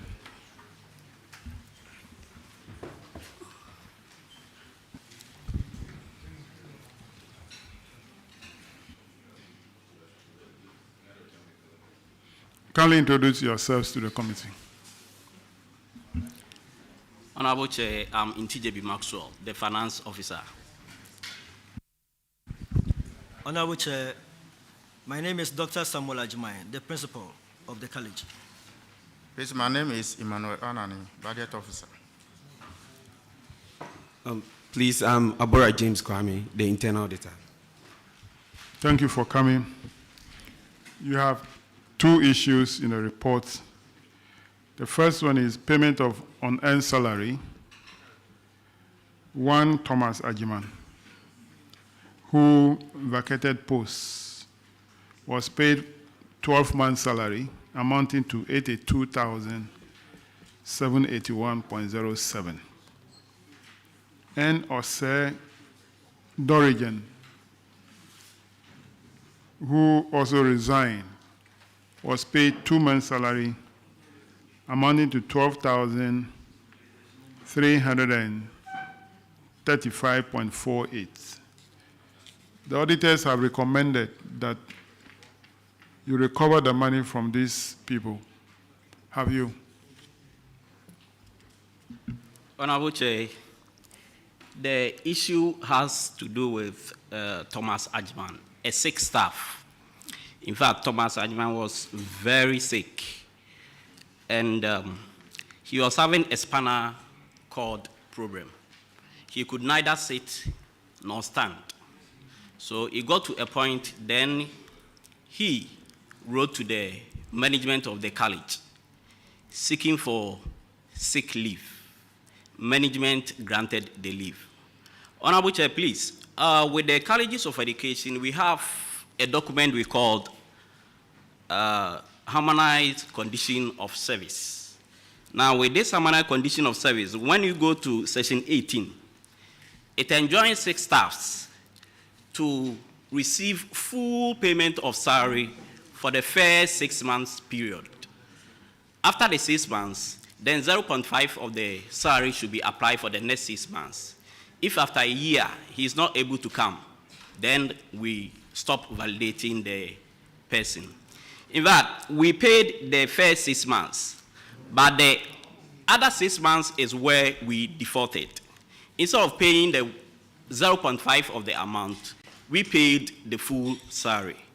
The auditors prompted us, and as soon as we were prompted, we negotiated with the family, and the amount that is supposed to be collected and paid has been collected and paid into the AGRA. Thank you. Auditors, can you confirm this assertion by the officers? Yes, Honorable Chair, for Mr. Thomas Ajiman. Yes, after reconciliation, the amount came to 9,820.13, which has been settled so far. All right, let's have the second person, Osei Dorigen. Honorable Chair, please, with the Osei Dorigen, in fact, Osei Dorigen was at post for the month that the auditors actually stated. So later we presented all the documents to them to verify, and they actually verified the documents. Auditors, can you confirm? Honorable Chair, that is the case. All right, let's move to the next item, paragraph 666. Failure to withhold and remit taxes. And for beer lamp lighter, the amount is 37,270 Ghana cedi, 57 pesos. Have you been able to remit same to GRA? Honorable Chair, please, we've done that with the exception of book and research allowance. How much have you remitted? Please, we've remitted 13,601, 89 pesos. What is the difference left? The difference left is 23,668.68. Is that the research allowance? Yes, please. Why is the research allowance not affected? Yes, Honorable Chair. We received a letter from our mother regulation, GTEC, instructing us not to withhold a tax on book and research. And the argument was that with the book and research allowance is seen as reimbursable amount. The tutors have finished their research, they've published their books. And the assumption is that when they were doing all these things, they pay tax. So if government is now giving the allowance to them and we are going to tax them again, then it means we've taxed them twice. That was the argument. They pay tax such as, what about tax do they pay when they are doing the research? No, what I'm saying, what I'm trying to put across is the items that they purchase in doing so. Yeah. The assumption is that they pay tax whenever they purchase those. What items do they purchase for the research? Or I would say the stationaries and those things that they will be purchasing. In doing so. Stationery and pen. They pay tax. The argument doesn't hold, though. It's not a strong argument. Actually, that is how I see it. But the letter is here. But you know the tax law of Ghana says that any income earned, received, brought into this country is taxable. Yes, please. So allowances are income that are received. In fact, there are 4. income earned, received, brought into the last one, forgot the last one, are taxable. So allowances received are also income that the recipient have received. So per the tax law, they qualify for taxation. Let me give you one example. Most of you receive car maintenance allowance. It's part of your salary. It's tax. But when you go to buy the petrol, don't you pay tax on the petrol also? So why are you making that argument in terms of the research allowance? Honorable, in fact, the letter is here, which instructed us not to pay. Yeah, so that letter coming from GTech, Yes, please. you cannot base your argument on that letter because GTech has not gotten approval from the Ministry of Finance or from Parliament. If there is something like that, show it to us and then we'll move forward. If GTech letter is based on approval they receive from Parliament, just show it to us. Or they receive from Ministry of Finance. Okay, the letter is here. Use the mic. The letter is here. That's tax on book and research allowance. Okay. The National Council for Tertiary Education's attention has been drawn to the directive from the Internal Revenue Service for the payment of tax on book and research. Which Internal Revenue Service? By then, this when was that? What is the date of the letter? That was 18th June 2009. 2009. Oh, since then we've not received anything to counter this. That's why I'm reading this. Okay, yes, go please. ahead. Yes, please. Thank you, Honorable Chair. Internal Revenue Service. That is that is it. That is where you reach. Yeah, okay, thank you, Honorable. For the payment of the tax on book and research allowance, Daily Graphic, 11th June 2009. We wish to explain that these allowances have been exempted from income tax because they have been considered as reimbursable allowances. I attach for your information a copy of a letter written on the subject by the Ministry of Finance and Economic Planning to the Chairman of Committee of Vice Chancellors, numbered, the number is being stated DMII/CVC 13/94, and dated 29th November 1994. It will be appreciated if you would request the Minister of Finance and Economic Planning to clarify the non-taxable status of all book and research allowances to the GRA by then Internal Revenue Service. Yours faithfully, Paul Ifa, Executive Secretary. Thank you, Honorable. Some of my staff are not even born then. 1994.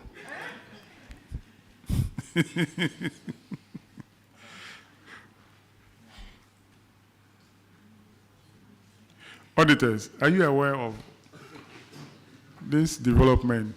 A letter written by Minister of Finance to GTech in 1994. It wasn't GTech then. The GTech also wrote to the schools in 2009, telling them that research allowances are considered as reimbursable allowances. So they are not qualified to be taxed. Honorable Chair, we are not aware of this letter. What we can state is that out of the amount stated, 6,369.50 has since been paid, so the rest is still outstanding.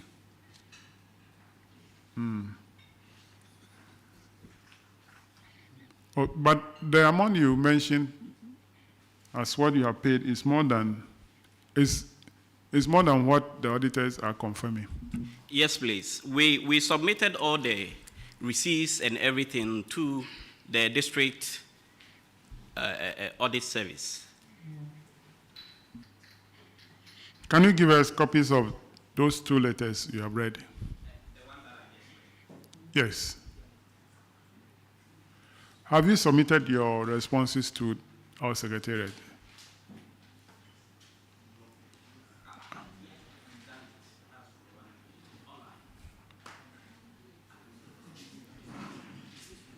Is our photocopier working so that we can do the copy? Take it, we'll do a copy. I think the letter should be 2. Or is only 1? Okay. Okay. We don't have any attachment. Yes. If they could add the one from the Ministry of Finance, because Yeah. normally we would take a. Because that is what the 94 one, can you get a copy of that? You only made reference as an attachment, but it's not there. Please, Honorable, this is what we have as of now.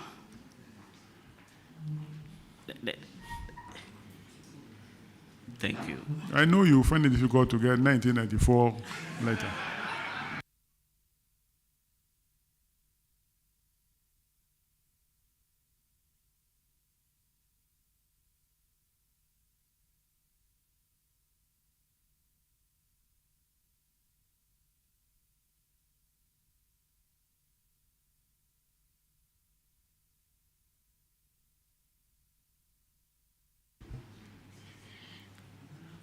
Mr. Principal, I'm told this school was set up by one of our members, Yes, Honorable. Dr. Tevia. Dr. Augustine Tevia. Is he still on the board? No. Why? Maybe he intends, I can't tell because He decided to resign himself or somebody kick him out? nobody kicked him out. I think it is, I don't know. I don't know why he's not there. I can't tell, Honorable. Okay. We have a lot of information. Yeah, maybe his time will come. What was your last comment? What was your last comment? His time will come.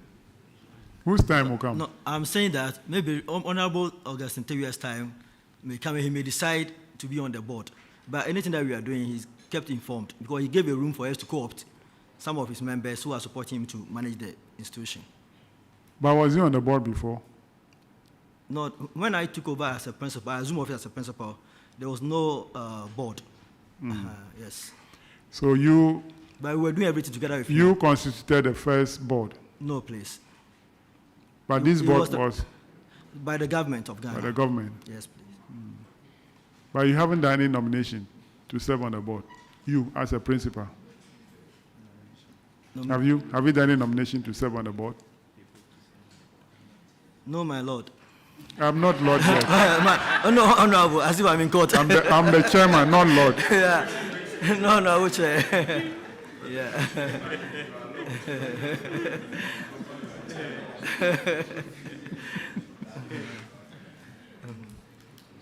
Okay, let's leave it. Let's leave it there.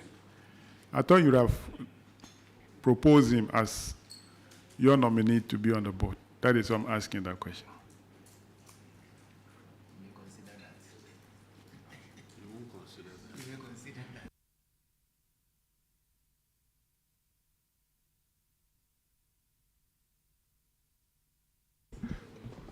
So the issue about the non-payment of taxes on the research allowance, we will take it up. We will find out from the position, we will find out from the Ministry of Finance what is their current position. That is why we ask for a copy of that letter. All right, so that will be all for Bia Lamlighter. You are discharged. Thank you very much. Thank you, Honorable Chair. Let's have Sunyani Technical University.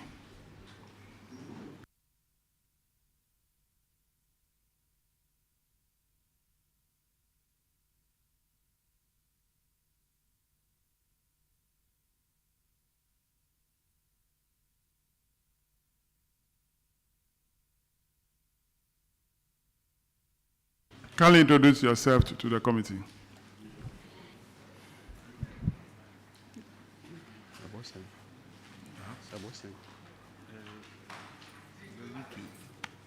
We are still in the morning. Good morning, Honorable Chair. Good morning. Members. My name is Kwajo Edinkra Apia, the Vice Chancellor of Sunyani Technical University.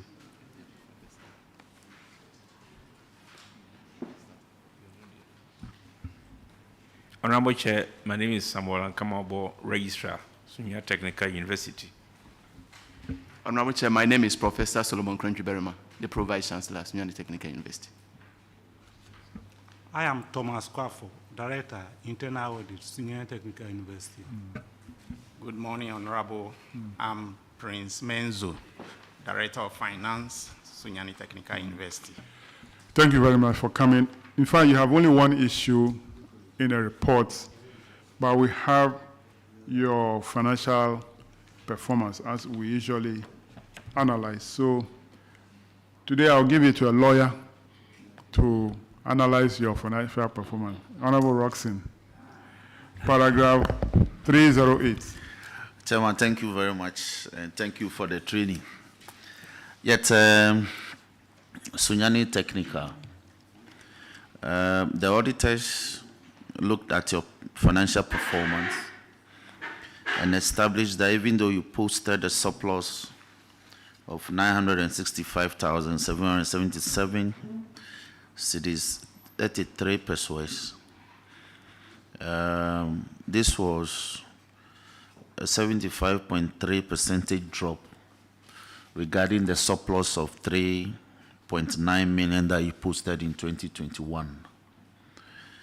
And if we compare that to the expenditure, it appears you employed a lot of people between 2021 and 2022. So your compensation jumped from 41.7 million in 2021 to 63.9. That's a lot. That's a huge jump.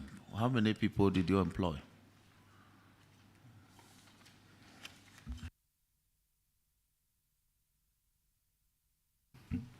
Honorable, I will not be able to give you offhand how many people we employed, but I think,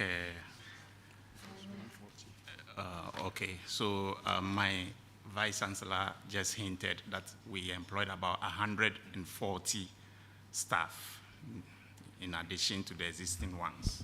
140? Yeah. Spending 22.1 million on them. Are they teaching staff? Okay. Honorable Chair, yes, most of them were teaching staff. That was the time that we had gotten accreditation for most of our new programs. So we had accreditation for most of our new programs, and we needed academic staff to teach on these programs. So majority of them were teaching staff. Okay, now, if you look at government subvention, you also saw some good jump of about 18 million cedis between 2021 and 2022. Now, your ratio also improved slightly from what is recorded at 1.2 to 1 from 1.7 to 1, which is encouraging. Yet, now I want to look at the fact that the increase in expenditure, your goods and services also increased. Is it because of the increase in the staff strength? Yes, partly so. Okay. let's look at the financial position. We've looked at the financial performance, so let's look at the financial position. Now, your non-current assets drop marginally from 22.39 to 21.84. What accounted for that?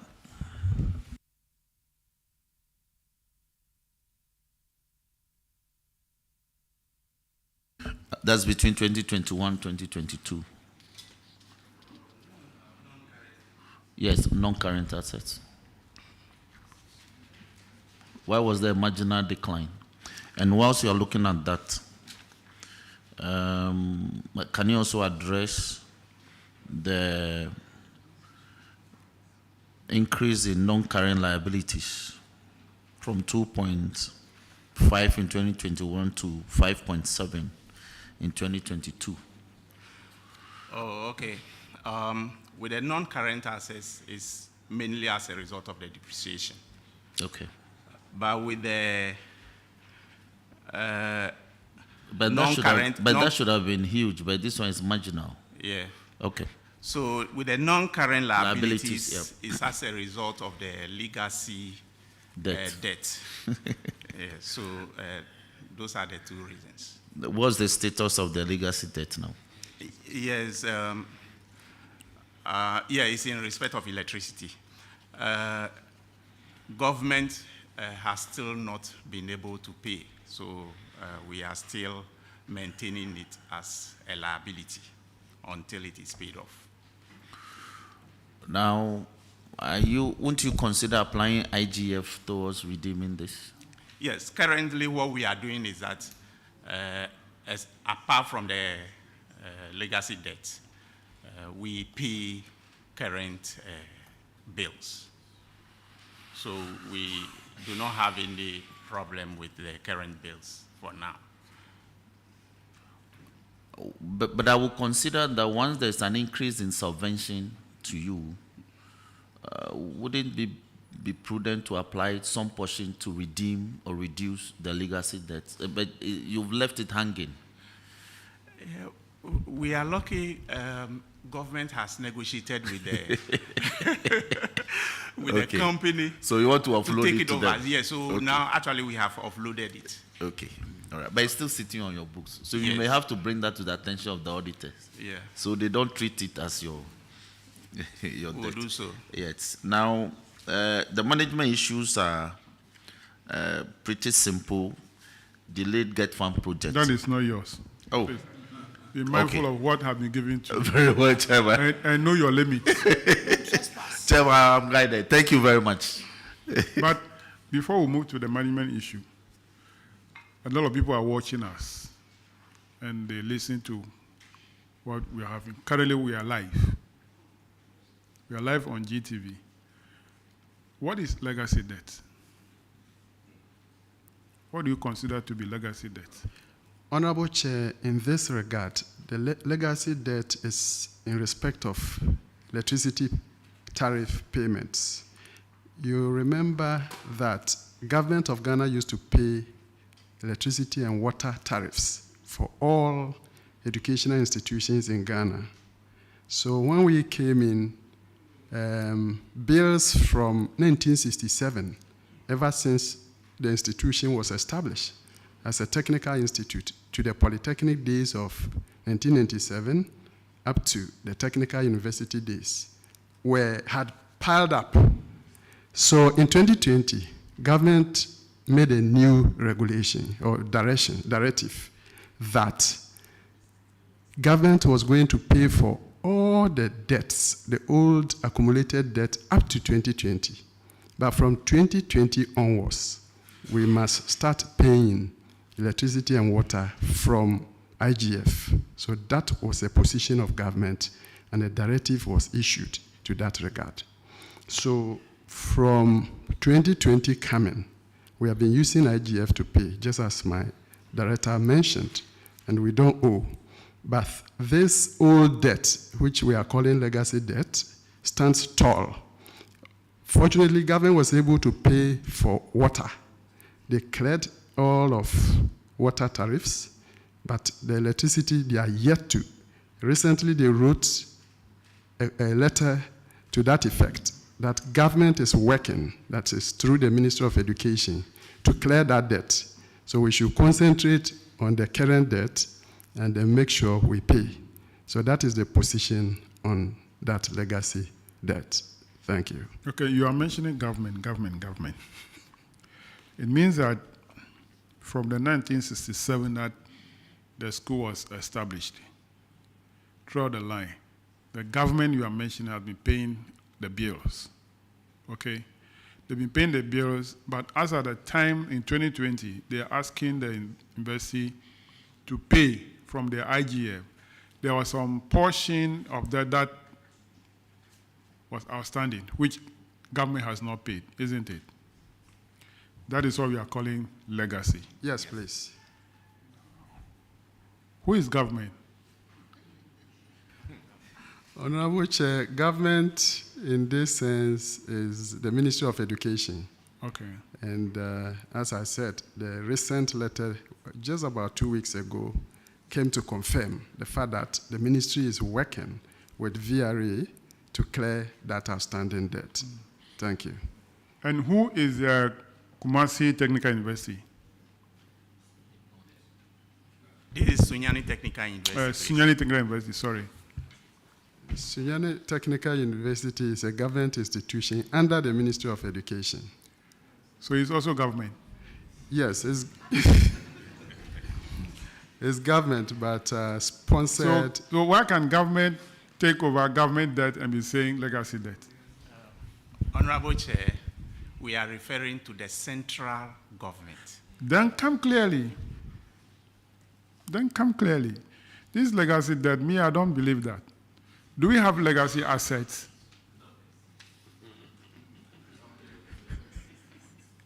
That one you don't show it in your books.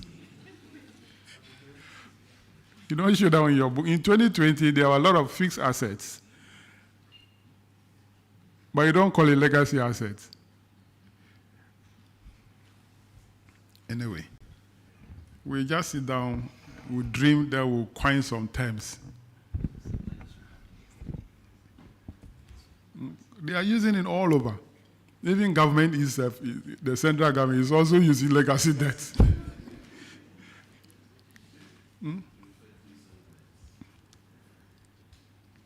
Let's go to paragraph 318, which is a management issue. Delay get farm projects. So construction of a 4-story science park at Sunyani Technical University. This project was delayed for 22 months. Is it 22 months? No. Okay. The project is expected, the starting point was 2007, expected completion date 2014, period of delay 22 months. That's wrong. Calculation. To revise. So now the stage of completion. Basement completed, ground floor, first and second floors yet to be completed. The reason for delay, lack of funds from GET Fund. What is the status of this project as we speak? Honorable Chair, the project is at the completion level for the basement. The basement has been completed and we are using it. So along the line, GET Fund directed us to phase the project. So the first phase, we labeled the basement as first phase. So when we completed, we inaugurated it and then started using it. And then they asked us to bring the second phase, which will be floor by floor. So we are now getting to the ground floor level, then the first floor will come, second floor, and then it will finish. But when we got to the ground floor level, we did the analysis, sent it to GET Fund, and then we requested for financial clearance because we had written to PPA, and they said we should go for financial clearance before we can mandate the contractor to continue. So the clearance has not been given. We keep reminding Get Fund, but they have not been able to respond.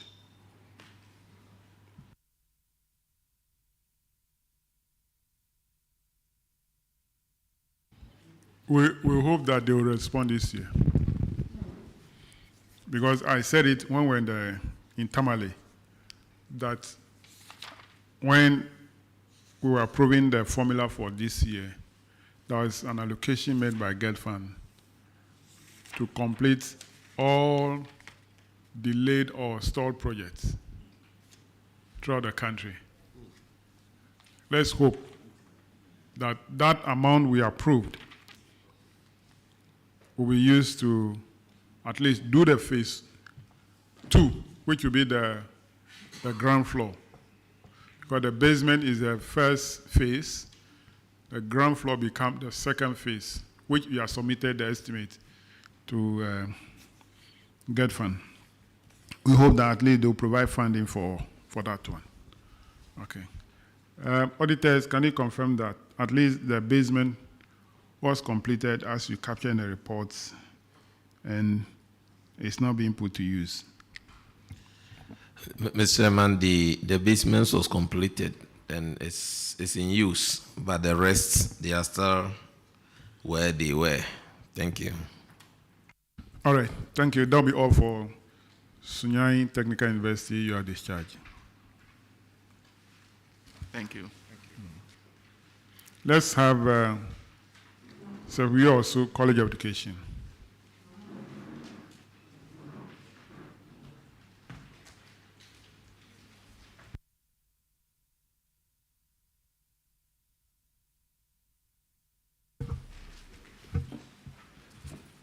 Kindly introduce yourself to the committee.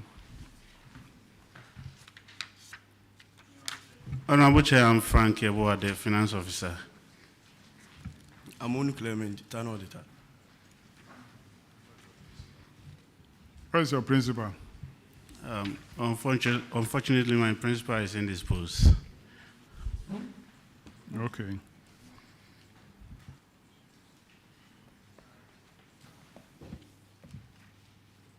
You have one issue, no, 3 issues. The first one, paragraph 640 of the report, uncollected rents and staff advances. For Sunyani College of Education,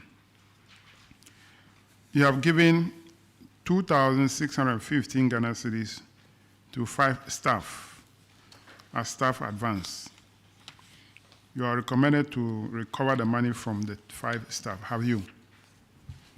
Honorable Chair, yes, please. And evidence has been shown to the auditors. Auditors, can you confirm? Honorable Chair, we can confirm an amount of 2,215, leaving a balance of 400. So if there's any new update, they can let us have it. Thank you. Do you have evidence of the additional 400? Yes, please. So when you are discharged, you give it to the auditors for verification. Thank you. Paragraph 662, Honorable Aka. Thank you, Chairman. That deals with abandoned Get Fund projects. And there are 3 of them. 12-unit classroom block, 2-story girls' dormitory, 1-story boys' dormitory. Sorry. Could you please update us on the status? Honorable, your project is only one. Sunyani College of Education. 666. Oh, okay. Number 3. This one, administration block, isn't it? That's a College of Education, construction of a science laboratory. Yours, that's yours, yes. Sunyani College of Education. Yes, construction of a science laboratory block, yes. Sorry. Could you give us an update, please? This one. Honorable Chair, in fact, this is a project that started in somewhere around 2007. At the time of audit, the value that was remaining to complete the projects was around 54,000 thereabouts. Last 2 years, we received a letter from Get Fund indicating that they've allocated an amount of 4 billion Ghana cedis to complete all uncompleted projects. So we should initiate processes to award the contract. We did say, in fact, the new value as at the time of advertisement was a little over 2 million Ghana cedis. So we submitted our document to Central Tender Review Committee. They requested for a commitment letter from Get Fund, so we wrote to GTEC. As at now, we've not received a commitment letter for the contract to be awarded. When was the last time you wrote a letter? When was it? That was last year. Last year, it could be around August, September. So is there any follow-up? Yes, we have, but the letter seems not to come. A follow-up? Yes, please. We have from our mother institution. And they are saying that they are still waiting for the letter from Get Fund. Chairman, this is out of their hands, so I'll leave that to you. Yeah, so this is not different from the earlier position for Sunyani Technical University. So we hope that they will be able to give it the go-ahead for the project to be completed. Your last issue is on paragraph 666, failure to withhold and remit taxes. And for Sunyani College of Education, you deducted taxes amounting to 2,657.48, but you failed to remit it to GRA. The recommendation is to do so. Have you? Honorable Chair, yes, please. Can the auditors confirm this? Honorable Chair, confirmed. That will be all for us. We also College of Education, your discharge. Honorable Chair, thank you. Do we have Al Farouk College of Education? What of SDA College of Education from Ashanti region? Al Farouk is from Bono region. They're not here. Okay. All right, colleagues, that brings us to the end of our public hearing for today. Tomorrow we are expecting municipal and district assembly from Ahafo and Sepiosu regions, as well as Western North regions, Ahafo region, and secondary school from the two regions. They are the entities we are expecting tomorrow. On that note, the sitting of the committees is adjourned to tomorrow at 9 o'clock in the forenoon.